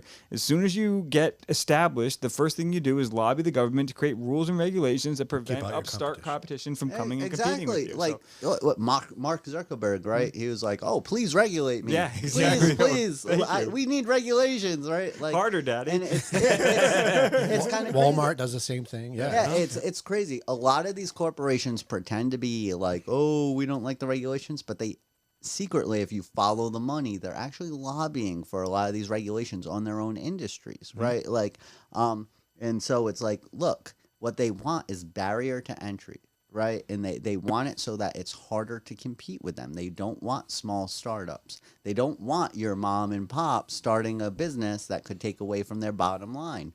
So they have this and that's why there's like this other economic myth that like large businesses like Walmart are like more efficient, and that's why they do well. They are not more efficient. The only thing that they're more efficient at is dealing with regulations, right? Because they can hire one lawyer for the whole country. And then when your mom and dad want to start their business in retirement, then they're like, oh, how do I navigate this crazy like regulatory system? And then they have to hire one lawyer. And who's going to win? The lawyer for Walmart or the lawyer for your mom and dad? It's ridiculous. You know who loved the higher minimum wage even more than Walmart and all the other fast food chains is Amazon. And we talked about this before in past podcasts, because guess what?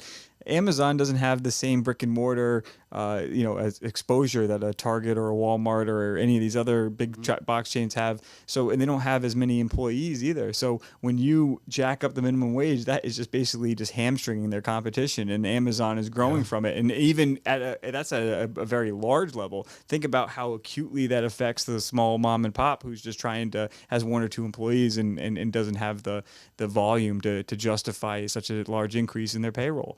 And the minimum wage is an attack on the lowest earners in our society. Like, and this is what it seems counterintuitive. It's not counterintuitive if you really think about it, but it seems it on the surface, because what happens is you say, I want to raise the minimum wage so that the people who earn the least will earn more. But that's not what happens. It makes jobs at the lowest rungs of society more rare. Yep. And so Cuts the bottom rungs off the ladder. Exactly. And so it's like, look, if you have a business, right? Like just put yourself in this position, right? You have a business, you started a sandwich shop, and it's just you and your wife, let's say, just making sandwiches. By the way, I'm going to give a shout out to Edgewood Market, right? On Narragansett Boulevard in Cranston, right next to Johnson and Wells there. Okay. Best steak and cheese in the state. Oh, really?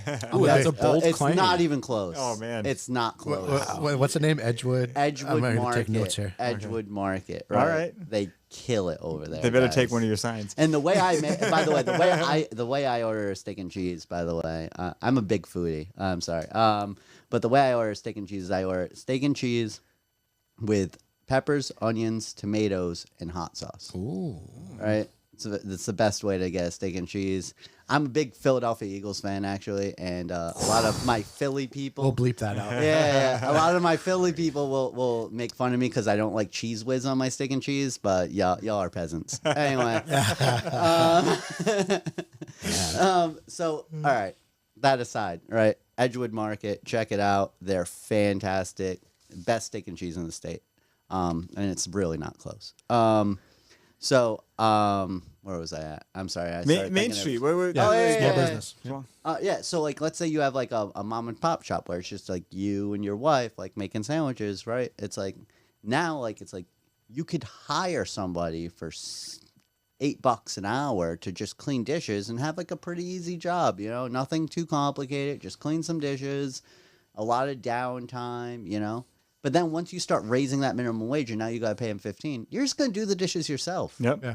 You're not going to hire somebody else to do Or that. you're gonna have the chef do it, which then you're Yeah, gonna get right. pissed. And so, like, but the point is, it's like you're not making people pay more, right? A famous. I was with. I was it was kind of a complicated story. Let me simplify it.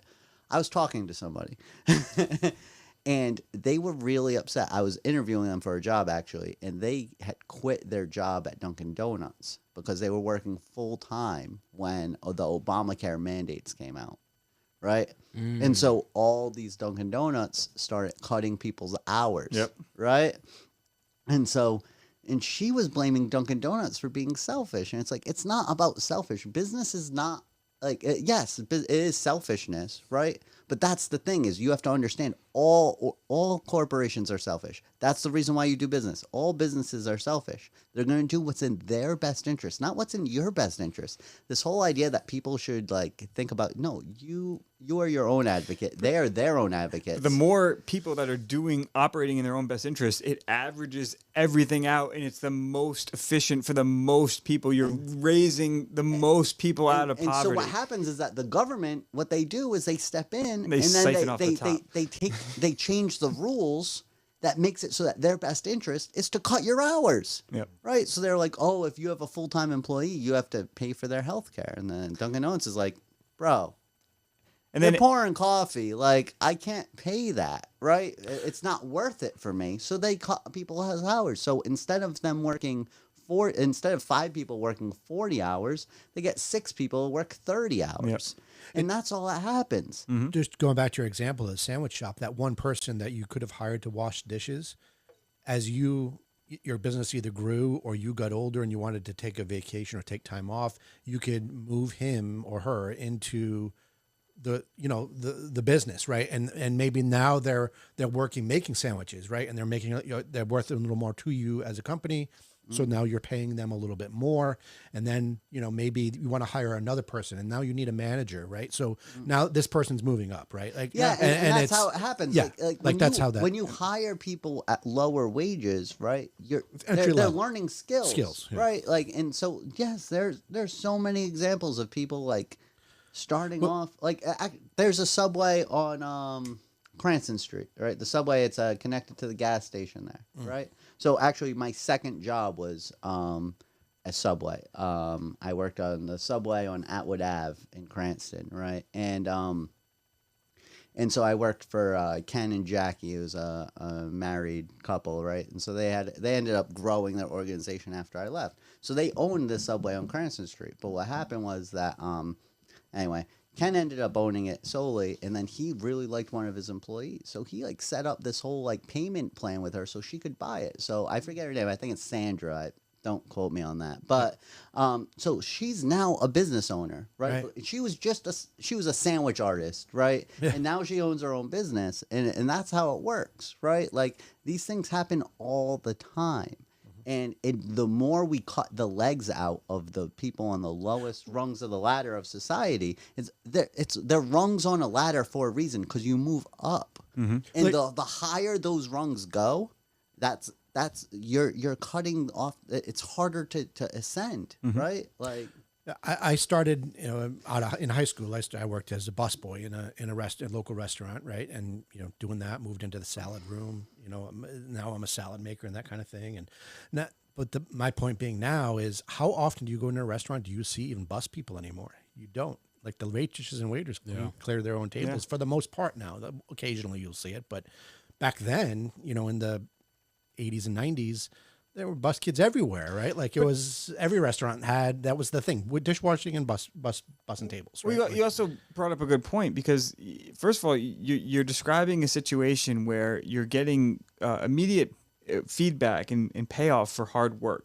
So if you're a new employee that's just getting started out and you're trying to learn those skills that what makes you a good employee that's going to make you marketable to a future position, having those skills available that you're going to have, it may be an insignificant promotion, but from like you said, be a dishwasher to a salad maker. I mean that that it shows pride. You're not going to have that opportunity necessarily. When you graduate from college, I think that's the big issue people get when they graduate from college. They think they're going to graduate and some company's going to hire them to be their social media manager at the dream salary that they had. And they're going to get self-actualized and get 5 promotions within the first 3 years that they're there and stuff like that. And it's like, it doesn't happen because when you're talking about larger jobs and more important jobs, that those promotions are fewer and far between. But when you're talking about a dishwasher to a salad boy, you get to experience that and get to live that and appreciate that and then use that as something as motivation to get a better job. So I think that we kind of have gone off on a tangent. Let me roll this. Welcome to the podcast. Yeah, exactly. I appreciate the conversation. Let's roll it back down to the campaign. And here's the campaign, right? Bringing back Main Street. Right, is I'm going to get the government out of your way, right, as much as I possibly can. I am only one man. Even if I'm the governor, I got a whole state Congress to deal with, right? So, look, I will fight to make sure that occupational licensing, you're not going to need a license to braid hair. It's ridiculous. It's absolutely ridiculous. There's a law in Tennessee. I hope it's not a law in Rhode Island. I mean, I don't know. At this point, the people who run this state, I won't put anything past them. There's a law in Tennessee that if you want to be a hairdresser, you need to take I think it's a 60-hour class on reporting domestic violence.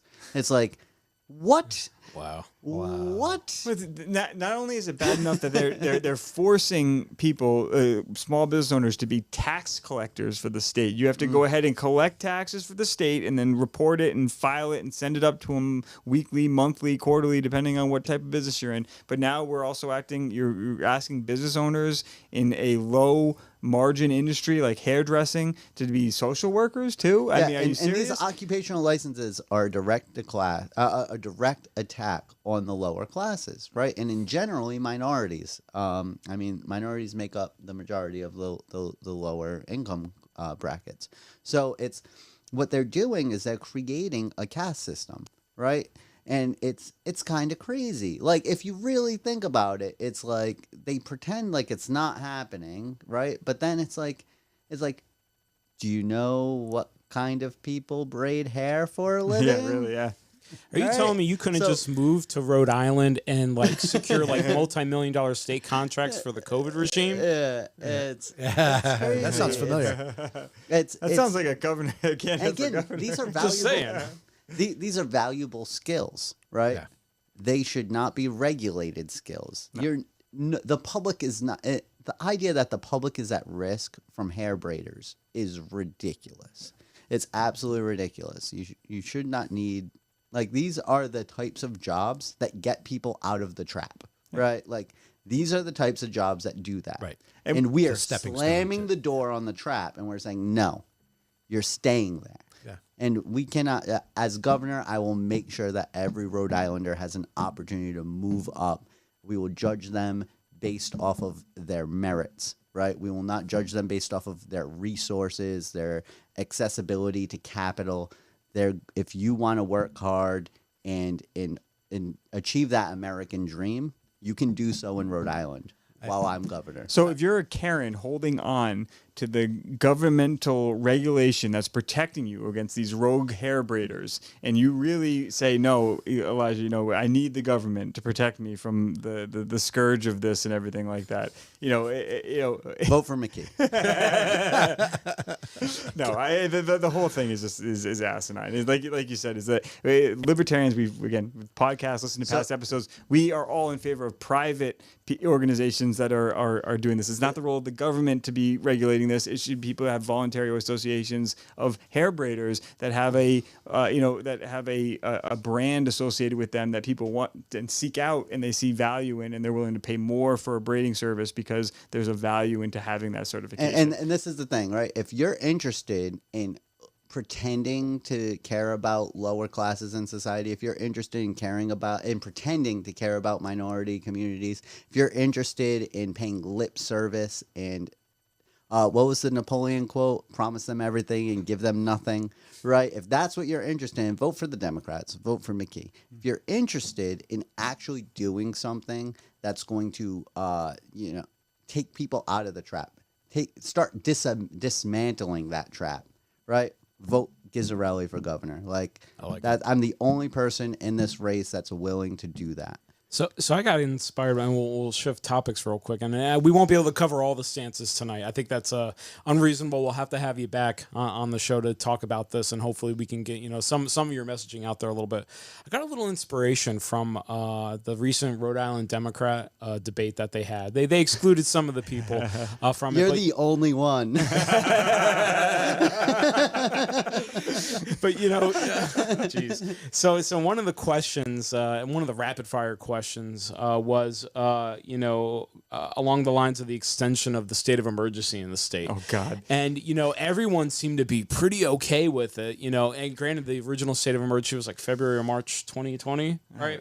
By this time, but every candidate seemed to say, "Oh yeah, we can get the federal funds." And McKee made a huge point about, well, we send the money to Washington and then it just comes back to us. So I'd like to get your opinion on the current state of emergency. How you just to give you that rapid fire, would you continue to extend the state of emergency? And then I want to talk about the budget real quick. So this is a really great question, actually. I wasn't expecting it to be asked in this way.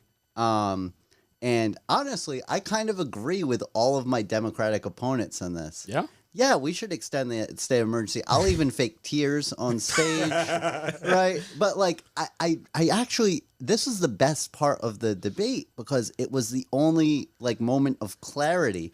We have these four, what was it? 4 of them, right? Yeah, 4 of them, the top candidates for governor, because the Democrats are definitely the favorite to win, right? And they're all acknowledging that it's all a dog and pony show. Yeah. That was amazing. What? They're saying the quiet part out loud now. Yeah, exactly. It was like when Trump said that we invaded Iraq for oil. It was fantastic. It's just wow, we got to peek behind the curtain. Yeah. They're all admitting that they're just doing this to get extra money. It's not really an emergency. It's not really an emergency. Hell, they had us go and talk to thousands of people in order to get signatures during the state of emergency. Oh, we had to go get That's true. And so it's point. if we're gonna, the federal government takes money from Rhode Islanders, and then what they do is they bribe Rhode Island, the government of Rhode Island, to do what they want. This is a big part of the Department of Education, right? Yep. They take taxes out of Rhode Island, and then they say, hey, we'll give you back some of your money if you do whatever we say. And then every single state kind of goes on and goes, yeah. Hold on, I get the weekly emails from Cicilline, and he says he's fighting to secure $300K, $400K for all these special projects in Rhode Island. That's all bullshit? I wouldn't use the word fighting. I don't think this is a family show, right? Nope. I can't say what the verb actually is, but so look. I'm usually the one that makes the bad joke. Look, what you have to be smart about these things, right? If I can sign a piece of paper and it's going to bring more money into the state, you bet your ass I'm going to do that, right? Money that they've already stolen. Money that they've already stolen, right? Yeah. I'm going to get the government out of your way, but as your governor, it is my job to do what's best for Rhode Island. And what's best for Rhode Island is taking that money back. Right? Okay.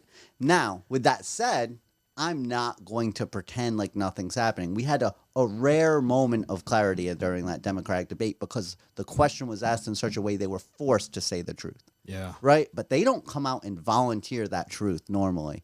I, as your governor, will keep you informed of the BS going on. I like that. I will tell you exactly what's going on. I'm not going to say this is a state of emergency. I'm going to say I signed a piece of paper that said it was a state of emergency only so we could get some money back into the state. This is ridiculous. This needs to change on a national level, and I will shame every organization, every politician in that line that caused that problem to begin with. Well, if you follow this to its logical conclusion, though, too, because this is an important part for every single person in Rhode Island, because we're all individual taxpayers in the state, whether you're property tax, excise tax, any type of sales tax, anything like that. If you get the money from the federal government, step one, and you follow the plan of the Libertarian candidate, Elijah, as opposed to the Republican or the Democratic plan, which is just to spend that money and to spend more money. If you follow the Libertarian plan to shrink the size of government, we are now getting more federal dollars that are offsetting your local tax dollars. That's putting the money right directly back into the pockets of the individual taxpayers here in the state of Rhode Island. And that's the principal fact of the libertarian philosophy, is that I think that libertarians believe more than anything else that individuals know how to spend money, their own property, better than the federal government or the state government. That's a great point. Yep. Like the whole point of getting those funds isn't going to be to spend more and give it to my friends. That's what that's what the Democrats are saying, right? They're not going to say that out loud, obviously. That's another quiet part that they'll keep to themselves. But what they are going to do is they're going to give that to their friends.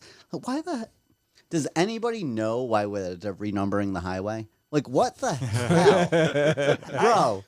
I don't know.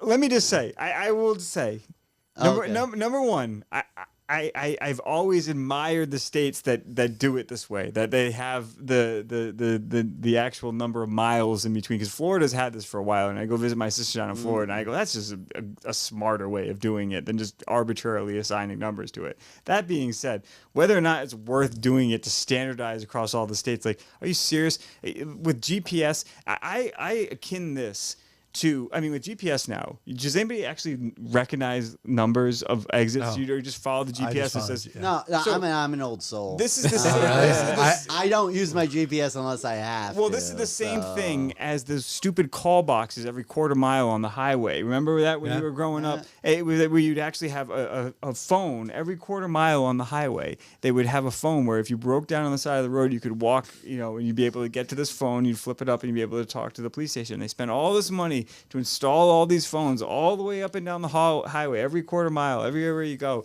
And then within like 5 years of them doing it, cell phone technology just went through the roof. Yeah. And like, it's just like, what the hell are you doing? It's absolutely a waste of money. And so here's the thing. Like, it's like, look, I'm all about building a better mousetrap, right? It's like, yeah, if we can come up with a better way, sure. But they change the highway numbers way too often. Yeah. Right? And it's like, look, I'm sorry, but like, someone's got a friend in a sign-making company. Yeah, exactly. Like the you way seen that any- they're doing it, like you have like the new signs up, and then they put like the old number sign, and it's Have you like ever noticed how many ridiculous. damn signs there are on the damn road? Like, there's all these like little white and red ones on the guardrails, and like like for the snow plows, and like then there's these other like think about that.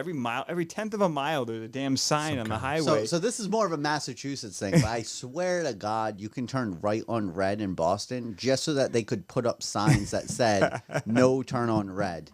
Like that's it. Like it's absolutely crazy. But I mean, look, like these types of things, I think that every Rhode Islander can see the corruption, right? Like it's hard to miss. Like it really is. And deep down inside, I know, like if you bleed blue and you're a Democrat or you bleed red and you're a Republican, you always want to say, well, not my guy, or, but come on, guys. Republicans and Democrats have been running this state. They've been running this country for how long? Democrats have been running Rhode Island for 80 years. 80. I think it's 85 years. Even I don't even know where the math is, but over 80 years, the Democrats have been running the state. They're solely to blame for this. We should be a utopia. Look around. Right, and actually, here's the actual truth about electoral politics. This is something a lot of people don't realize. There's like this weird perception in the American mind that Republicans used to be in charge of the country, and now the Democrats are finally taking it back. Right? Like Republicans are like the old conservatives. The grand old party. Yeah. that narrative is completely false. Since the founding of the Democratic Party Abraham Lincoln. much older than the Republican Party. But since the founding of the Republican Party, Democrats have won like 85% of the elections. It's crazy. Wow. If you actually look at it, I forget the percentage, don't quote me on it, but it's not close, right? It is not close. This country has been run by Democrats for at least 160 years, right? Run by Democrats by and large.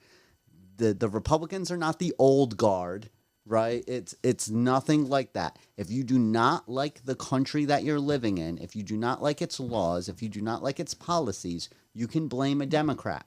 You and again, I'm not telling you to vote for Republicans because they've obviously been ineffectual. What I'm saying is that we need a change, right? The Republicans are controlled opposition and nothing more, right? They pay lip service. You can even say, everybody knows this now. Like Republicans pretend to be all upset about the national debt, and yet Republicans have raised the national debt probably more than Democrats, right? Under Trump, it's absolutely crazy. Inflation, by the way, is a Republican problem. Yep. The majority of money that was printed was under Trump. Yep. It was not under Biden. Now, Biden supported all of that. Don't get me wrong. He's not like, oh, we should praise Biden for... No. They were all in it together. Like, it's... And there were some things I liked that Trump did. I at least enjoyed the lip service he paid to school choice, even though he never did anything about it.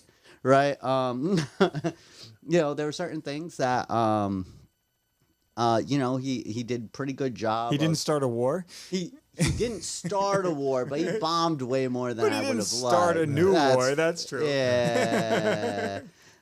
All right, I'll just not comment on it. But you can listen to a couple past episodes. I'm very anti-war, but I was in the military. I never got deployed, thank God. Even though the stupid younger me wanted to, but that's funny. The three military, veterans here are all anti-war. I don't understand. Maybe there's a connection there. I'm also anti-war. Right. Well, yeah. But anyway, Trump, guys, Trump did some terrible things as president. If you're a Republican, think about this.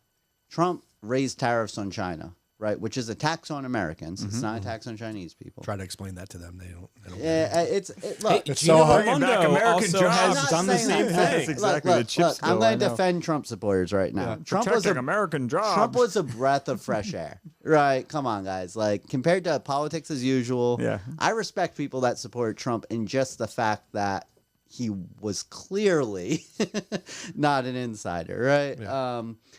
But with that said, like he did some really terrible, corrupt things. Like he used taxpayers. So not only did he raise tariffs on Americans, which was taxes on Americans, even though he claimed to be lowering taxes, right?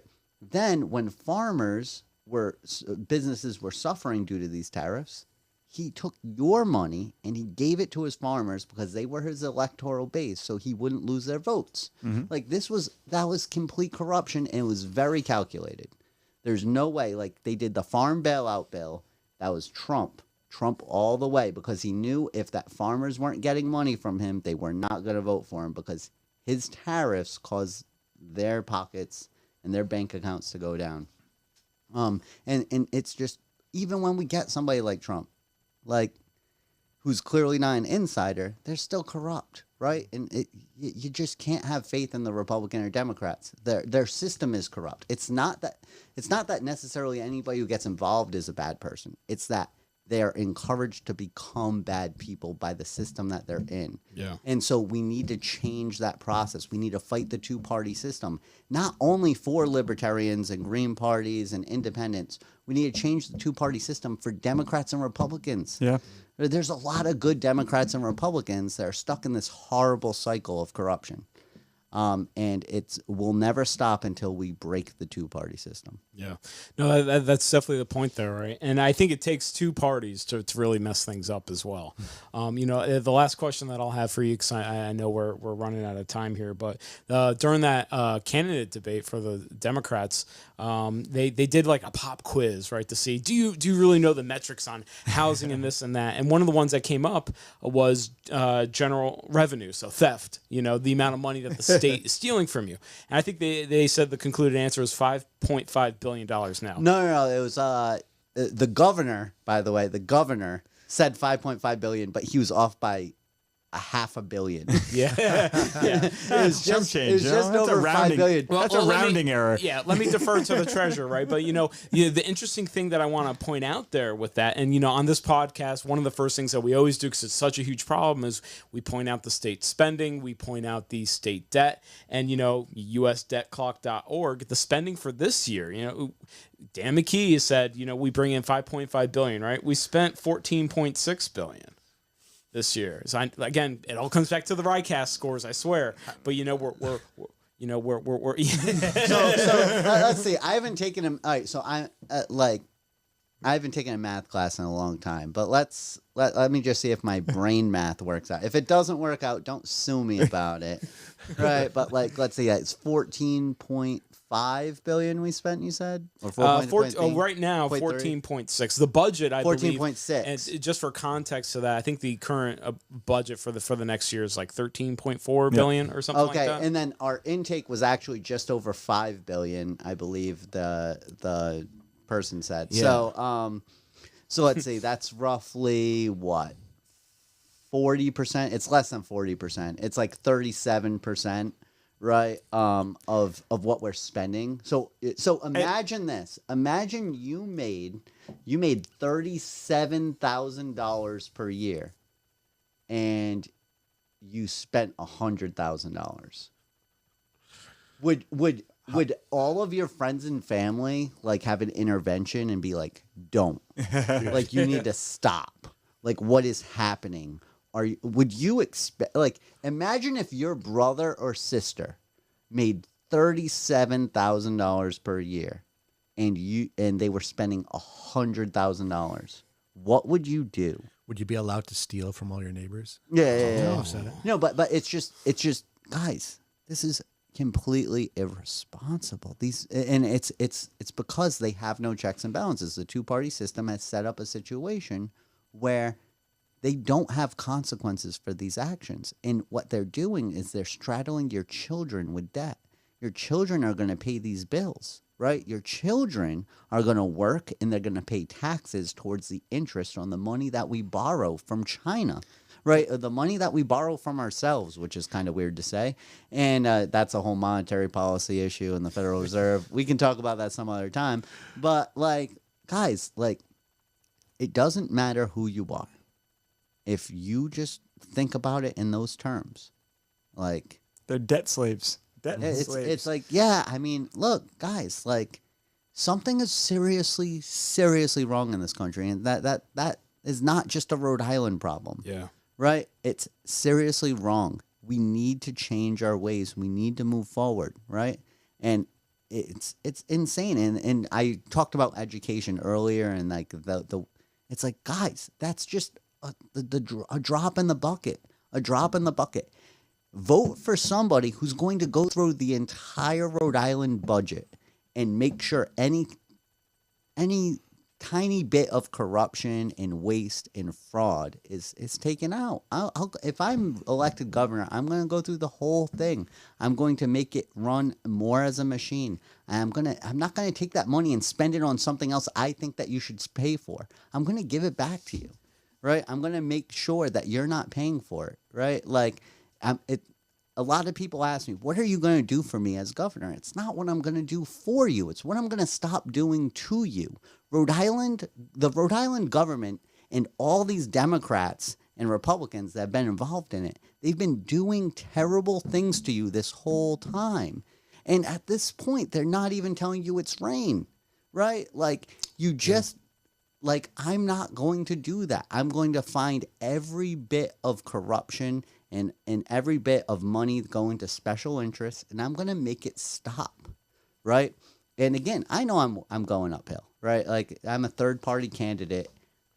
My competitors literally write the rules of the game, right? We've already They try to keep you out of it. We've already dealt with that kind of stuff, right? Like, and it's going to get worse, right? Now I have to fight to get into the debates, right? And it's like, it's going to be an uphill battle. And even if you don't get elected, right? Like you're saying, it's an uphill battle. The 5% that we talked about earlier in the podcast empowers the Libertarian Party to put more people in the fight, right? So then they can get legislators and town council members, and so that it wouldn't be a loss if that you didn't make it up the mountain, right? Yeah. So so there's multiple avenues at play here. There's multiple. And so things, here's the thing, right? Like, and again, like, It's so a lot important. of people that they'll say like, oh, libertarians, they don't win, and it's like, actually, libertarians win a lot. Libertarian politicians control billions of dollars of the U.S. economy. Billions. Like, they're in charge of it, right? Like, libertarian politicians control billions of dollars of state budgets and local budgets, right? Billions. That's a lot of money, right? So we win all the time. But not only do we win, we're the only party that's growing, right? So we're spreading these ideas, and we're waking people up to the fact that this corruption exists. And luckily for us, Republicans and Democrats do a really good job of waking people up for us, right? And so, I mean, look, we win all the time. And if you judge success solely on winning office, like, no, like, that's not the only kind of success there is. No, right? And that's the thing is, like, this is a movement. You cannot take down the Roman Empire overnight. Like, it's not going to happen. It takes time, and just because we're not in the left lane doesn't mean that we're not making progress either. Here, you know what I'm saying? Like, but we are in the left lane too. Well, I'm just saying, like, it may not seem it to the average libertarian in the state of Rhode Island because it's tough because you don't see us as a recognized party in the state. You don't see us. We're not covered as much. They were quick to write the article saying that you were being excluded from the candidacy, but they've yet to write the article yet that you've been accepted by from the Board of Elections. It took me 2 weeks with Ballotopia to make sure that they corrected them saying that I was disqualified. So I mean, all right. So let's cut to brass tacks here, because this is really what we're talking about. And if you sat through 2 hours and 15 minutes of this podcast so far, and you're interested, you like what we're talking about, you want to help out the campaign, what do we need? What do we need as a campaign? What do we need to help get you elected?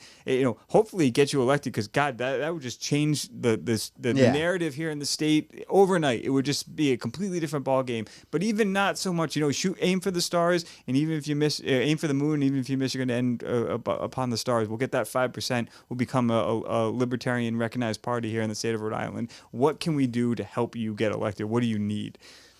I would actually say ending up in the stars is way more ambitious than the moon, but yeah. He's a product of public education. Okay, I think that you said it correctly. I'm criticizing the cliche there. Okay, all right. It wasn't such you. a build-up, Bill, and then just slammed I'm sorry. I'm like. It's Anyway. an intelligence officer. He's reading me like an open book right now, I think. Yeah. So, all right. So, look, one is, guys, this state is ripe for something big. Like, if you haven't seen it, let me tell you, I've collected signatures for other libertarian candidates in probably a dozen different states, right? I have never received such excitement when asking people to sign a petition before. It is insane how many people are just sick and tired of Republicans and Democrats. They're sick and tired of the old parties. They want something new. So many people, their first question was like, what party are you? And I'd say, oh, I'm a libertarian or independent. And then they'll immediately be like, all right, let me sign it. Yep. Right? Because we want a different option. People are waking up and they're seeing that, doing the same thing and expecting different results is insanity, and we're sick of doing it, right? And so, yeah, like something big could happen during this campaign. And yes, we're going uphill, but listen, start telling pollers. I'm not telling you that I'm going to vote for Callus or Mickey Mouse over there. I'm not going to vote for either one of them if they're not mentioning my name in the poll, right? That's one thing. Do not participate in that junk, right? Make sure that pollers know that. 2, like me on social media, Facebook, Elijah Gizzarelli for governor. That's Gizzarelli, Gizzarelli. At Elijah John on Twitter, right? Like both those, follow those, share it with your friends, get people excited. After that, you can go to the website eli4ri.com, right? It's on the screen right now. Yep. Yeah. You can donate there. All the donations going there go directly to the Libertarian Party of Rhode Island.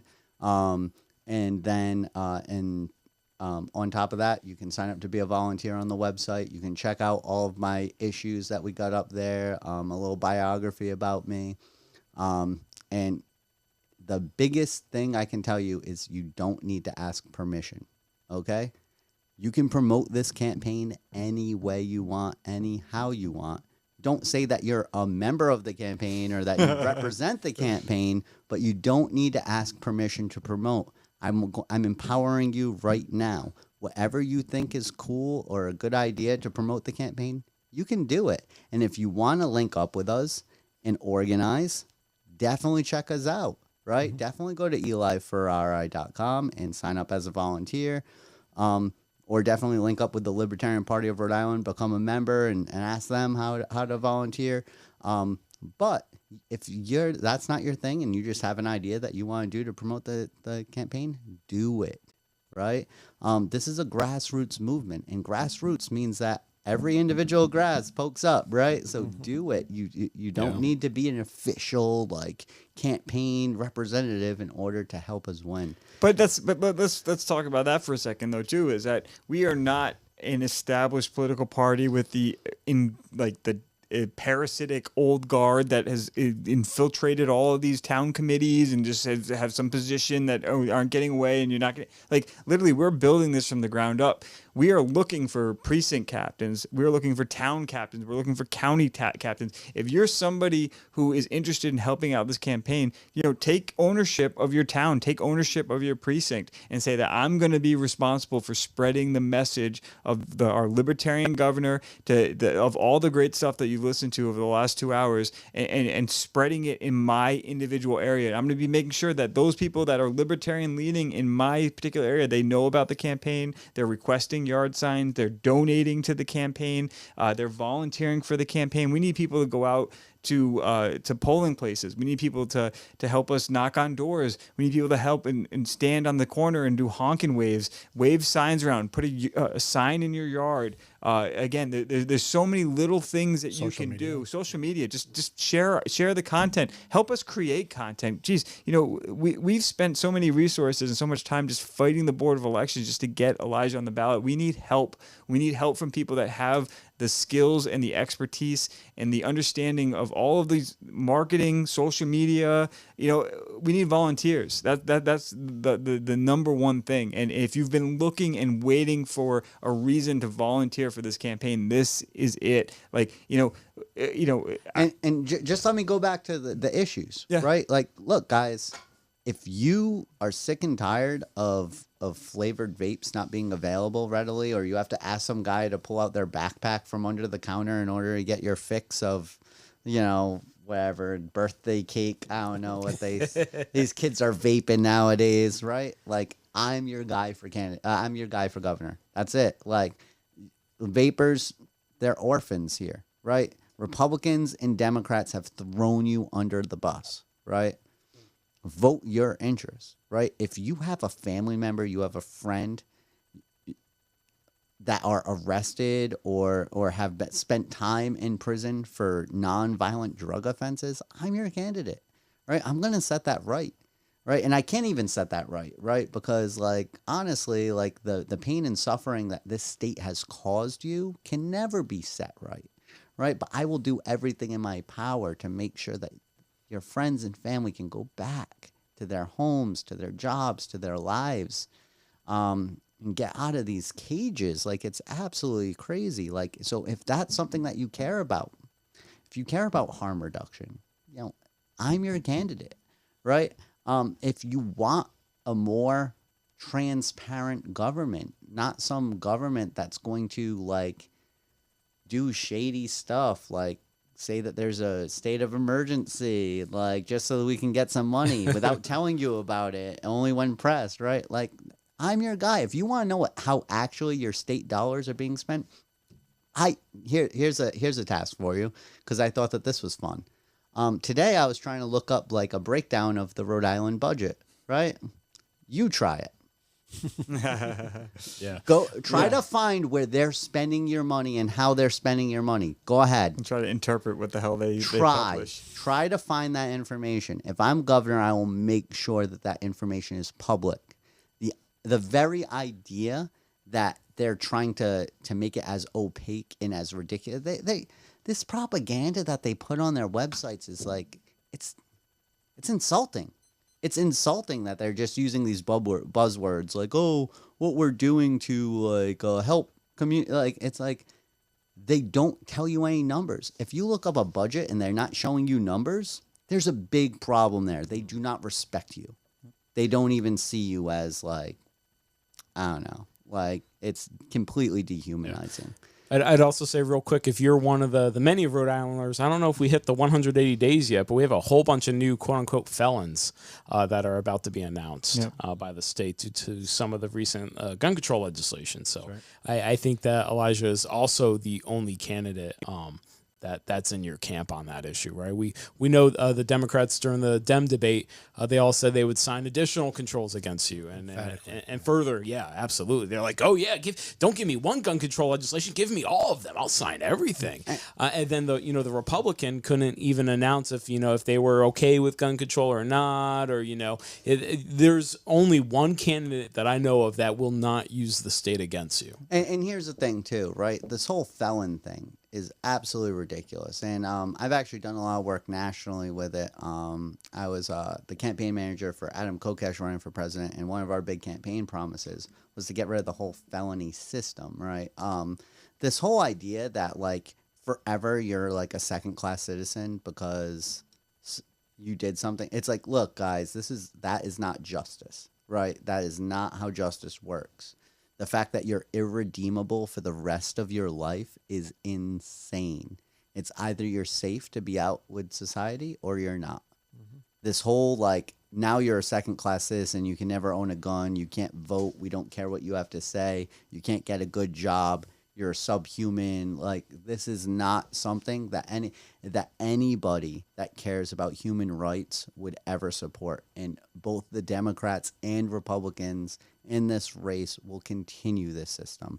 As governor, I will do everything in my power to make sure that anybody labeled a felon by the federal government or the state government will not suffer any consequences for that. This is an absolutely ridiculous status to put on a person. I just want to say one last thing. The last thing that I have for the night really is to the libertarians in Rhode Island, the actual libertarians, the members, the people who call themselves libertarians and they're not members of the party, the people who are libertarians and don't even know that we have a party in the state of Rhode Island. This is it.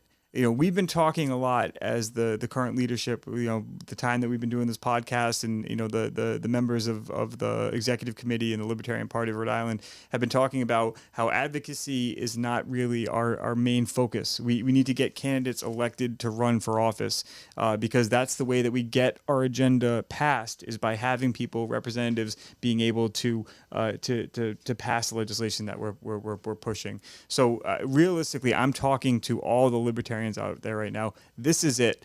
Your executive committee has put in the hard work. We've done everything that was required. All the hoops that the two duopoly major political parties have put in place to prevent third parties from getting on the ballot. Your executive committee, your party, your apparatus has done all the work to get Elijah on the ballot. And right now, we need you to put your money where your mouth is and to step up, because otherwise, what the hell is the point? We haven't had a governor candidate since 1976. We've never had this opportunity to get out and to vote for a candidate as a libertarian in the state of Rhode Island, to show everybody that we are a force to be reckoned with in this state. And, you know, my expectation is that we're going to exceed that 5%, well beyond. I think we're going to make a run for actually having, you know, because when we're talking about in a multi-race, we're talking the first person to get to a third is going to win this race. So, you know, us getting to 30%, 33% is not that much different from us from getting to 5% when you think of the grand scheme of things. But even if everything goes to hell, and let's say everything doesn't work out the way that we want to, the fact that we have gotten a candidate on the ballot, we're running that candidate, we're setting the baseline for us as the state of Rhode Island. And this is the first step in a long journey that we're going to have as a political party here in the state. And if you want to get in on the ground floor of an organization, and we've been talking about this for a while, but it's real now. It's like we haven't done this since 1976. We haven't had a candidate on the ballot since 1976. If you have been waiting for this time, we need you to get involved. Come get involved. Come be a precinct captain. Get involved with your local community. Help organize this group. We cannot do it alone. We cannot. We need the resources. We have the candidate. He is a true libertarian. You don't have to worry about him passing a litmus test or anything like that. Get involved. Do your part. We need you. Desperately, we need you. I'm just pleading with you. Please get involved and volunteer. Yeah. Not to mention, it's actually a lot of fun too. Like, Oh, yeah. you know, yeah, I think it's nice connecting with a community of people that kind of think like you as well. You right? find your tribe. Yeah. Especially, I just think it's really important. This is a really great opportunity for us, for the Libertarian Party of Rhode Island. And it's time. There's a lot of people online that you know, ever since we made the formal announcement, they'd be like, oh, well, you know, you're taking a vote away from him or her or anything like that. And, you know, I'll be bold enough to say that the people that are voting Democrat and Republican are taking the Libertarian vote. Exactly. I don't think Rhode Island has had this opportunity in a long time. And it's not just a comparison to other, you know, either third party or really independent candidates in the past. The Libertarian Party is the third largest party in the entire country. And, you know, by design, Rhode Island has tried to suppress that. And I think we have a really unique opportunity to make a lot of ground here. I don't know. I agree. So I think, we're at about 2.5 hours right now. So, Yeah. I mean, And we still have a lot more to talk there about. is- there's you know, tons more. You know, what I've just been seeing online is people have more questions. You know, definitely get in contact with the campaign. I know Elijah's got I don't think he knows it yet, but he's got a pretty full calendar coming with interviews and different things like that. Hopefully we can get him on some debates. You know, I'll put it out there as, you know, if any of the Democrat or Republican candidates want to touch base, you know, I would love for you to steal every single one of Elijah's ideas. Yeah. So if you want to run on the Libertarian platform, go for it. Yeah, we'd love it. And that's another part of winning, right? Is libertarians have changed the conversation in this country many times, especially about drug reform, cannabis being legalized in a lot of places. A lot of times that came from libertarians running, right, and pushing that issue, right? The Libertarian Party, just because I know a lot of people aren't familiar with the history, even some libertarians don't know the history. Our first candidate for president was an openly gay man, right? In 1972, his vice president, a woman. Right, Electoral vote. Yeah. The only woman. Hillary got electoral votes Yes, now. that's right, That's an old stat, but she was the only woman with an electoral vote for president Up to that point. Up until that point, yeah. And also, like Joe Jorgensen, by the way, who's amazing. She's a teacher down at Clemson University. She was our presidential nominee for 2020 and our vice presidential nominee in 2000, right? Or is it 96? 96. Yeah. And so in 90, she's the only woman to appear on every state's ballot twice. Wow. Interesting. In U.S. history, not just libertarian history, U.S. history. And so there's like a lot of cool things, but libertarians have been pro-gay marriage since the beginning, right? As actually, me personally, as soon as I got out of the Army, I started campaigning. I went door to door for Rhode Islanders United for Marriage Equality, right? This is libertarians have been cutting edge on so many societal improvements over the past 50 years. We've been cutting edge. We've been pushing these issues. And so, I mean, just by supporting us, you make our voice stronger. Just by coming out and voting for the Libertarian instead of wasting your vote for the Republican or Democrat, because we all know who's going to win that race, right? Instead of doing that, you can amplify a voice that's fighting for your freedom, right? And by doing that, you're putting pressure on Republicans and Democrats to start changing their views and changing the topics that they talk about and the policies that they actually put in place. And that is how we change politics in this country. Right, is by dissenting. Do not follow the party line just because you're scared of the other guy when we all know who's going to win the race anyway, right? Vote your conscience. Vote for who has the best policies, right? And that's how we change, right? Let's do it. We don't do it by doing exactly what they want us to do. Yeah. I think Well that's said. as good a point as any to end it. I think so. Yeah, we'd love to have you back on the show. Again, I'll open it and I'll ask you the question: if you were presented with an opportunity to sit down with the Republican and the Democrat candidate, would you sit and have an open conversation with them about these topics? I definitely would. I mean, honestly, I don't think anybody's past redemption. I'm a Christian. So the gauntlet has been laid. If Okay. after September 13th on Tuesday, we will know who those two candidates are. You're more than welcome to come. We'll have them on the podcast. There you go. Open invitation. We'd love that. That'd be, That'd be a awesome. huge scoop. We'd love that. Okay. Come on down. All right. So with that, just follow us as well, libertyri.com/connect, and you'll have all of our links to all our social media and our contact form. You shoot us an email, and that's it. Until next time. Peace. Take care. Peace. Have a good one.